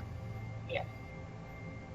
It's after your initial roll, whatever 10s you get, that's how many more you roll again. So if you got like 3 10s, you roll 3 more. But yeah, so you got 3 successes. So you're able to sort of, in a way, obfuscate your motions. You're a little more hidden and secretive. Cool. And I'll just try and keep my distance for a little bit and just follow him into the woods and see what happens. And then I'll decide when to walk forward. Okay, now let's see. Who else is heading to the woods? We've Can got Connor's phone walking ring? off. Sure. Connor and Avery are walking off. I'm Roland leading. is following him. You understand? I'm leading Avery to the Nosferatu. Yes. Okay. So, Connor, Avery are walking off. Roland with Devin are following along. I actually would, We've if I still could just got- tell Devin to fucking go home, or to go look up the information I need him for. He's not really. No, that's fine. Yeah. You tell Devin, I got this. I'm gonna follow him. You go home, finish following up on the information I was looking for. Get out of here. So kid. it is. Don't got the moxie. Kick rocks. Scram, fella, scram. Yeah. Connor and actually Avery are walking off. Roland is following. We've got Anton, Gideon, Anthony, and Deckard heading that way. Wait, Deckard was following Roland, wasn't he? I was obfuscated with Deckard and Benedict are obfuscated. So let's have them figure out their stuff before we finish off with the rest of the gang. What are they doing as Roland walks off with them? Roland tags them. I see them. I see Roland tag them. Right. Deckard and Benedict had decent successes, so they're following along obfuscated. Just want to make sure no Deckard nonsense is happening. Yeah, I would follow them. I would point out to Benedict, like, hey, that's the guy. Okay. And point at Roland, but I would follow like pretty safe in the distance to like kind of oversee things as they happen. Okay. Then we have Anton and Albert showing up, and I think Anthony and Gideon are both showing up separately. I'm trying to Same send a time text zone? as soon as I get in my cab on the way. Okay. Can I just say the thing? Sure, you go ahead. Cool. Connor, your phone buzzes. I sent Connor a text saying, "Hunt is postponed. You and your friend meet me at Fairmount?" ? That's all I need to say. Should have broke the phone. Yeah, you should have broke the phone. I look at the phone. I'm not compelled by any trigger or anything, Nope. right? This is totally free This action. is an honest to No. goodness text. However, whatever you had before, you know, like you don't distrust them. Right. All right. I look at the message, and I say, "It looks, hey, Avery, it looks like maybe the hunt's not on, but I don't know. I don't know. This guy, he's funny." And I show Avery the text message, or I don't show it to him, but I tell him that, hey, Gideon's the fella from the party. I don't know if you remember him, the bald fella. He sent this message. He says, the prince not gonna have your blood hunted, but I don't know. He wants to know if he wants to meet at Fairmount Park. Funny fucking thing. That's what we are. What do you think I should say? Avery nods at you and says, yes. Well, you know, the Ventru are... They're a complicated bunch. They can either be trusted or they can't be. It depends on the one in the one you're talking to. Do you know this one? I do know him. I know that the fucking prince, he's fucking a Ventru and he wants you fucking dead. This one probably, I don't know. I've seen him making connections and hooking up with people and trying to get people to do his thing. I don't know. I don't know. He looks like he's looking for allies, so I don't know. But we should probably, maybe bring him in, but keep an eye on him. You know what I mean? Worst case scenario, you can break his skull, right? Avery shakes his head. No, I've never been good at that. Mine has always been the intellectual pursuits. No, I've never been good at fighting my best. Oh, you're not good at that shit either. Look how fucking your smart business got you here. I know. I don't understand how this all happened, but listen, I'm not sure if this person's right to bring in or not. Well, I don't know. I mean, either way, I think we ought to bring him in. You think that's the best idea? Well, I do, cause at least we can keep an eye on him. And if he tries anything crazy, I mean, I'll fucking break his head, I guess. You know what I mean? But yeah, I guess it's better. I mean, maybe he did talk to the prince. I don't know. Maybe he's with the prince. I think he's a lapdog, but I don't know. I think it's better to have him here than have him fucking running around. So Avery nods excitedly and basically agrees to what I text back. Yeah. I texted Conor. Sounds like a deal. Cab will be pulling up in a few minutes. Huh? I'll just text back. The cab will be pulling up in a few minutes. Okay. Tell him we're in the park. I think this might be a good spot to wrap up for the night. I want to say Spirit did an amazing job tonight. Everybody played well. A lot of freaking awesome shit happened. You know what I mean? It was a really good night of role-playing, guys. And thank you. Basically, we got everybody converging on Avery into the park next night. This is going to be interesting. It's going to be the best blood hunt I've ever been part of. Guys, thank you so much for hanging out with us tonight. We really do appreciate it. Special thanks to our friends who played in the game tonight, Revolver C. You can catch him at twitch.tv/RevolverC. We also have Char, I can never remember, there you are, Char U Tree DTY, our friend Freak_Show, Mr. Andrew, Tongue of Silver, I'm reading off of Skype, I'm screwing up. My secret identity. And Giovanni, and myself, Clarity, and as always, thank you so much to our lovely storyteller, Miss Spira Fortune. I do my best. Guys, again, ship them all the follows. There's all sorts of commands. Real quick, type their character's name with an exclamation point before it. It'll give you links. And we're going to wrap this up and throw somebody a host. And we will have a website next week. Oh, and a website next week. Yay. Surprises. Go on, see you then. Character details and all kinds of fun stuff for anyone who's a little lost on some of our lingo. Awesome. All right, see you then, guys. Tuesday, 9 p.m. Eastern. Bye-bye. You know what?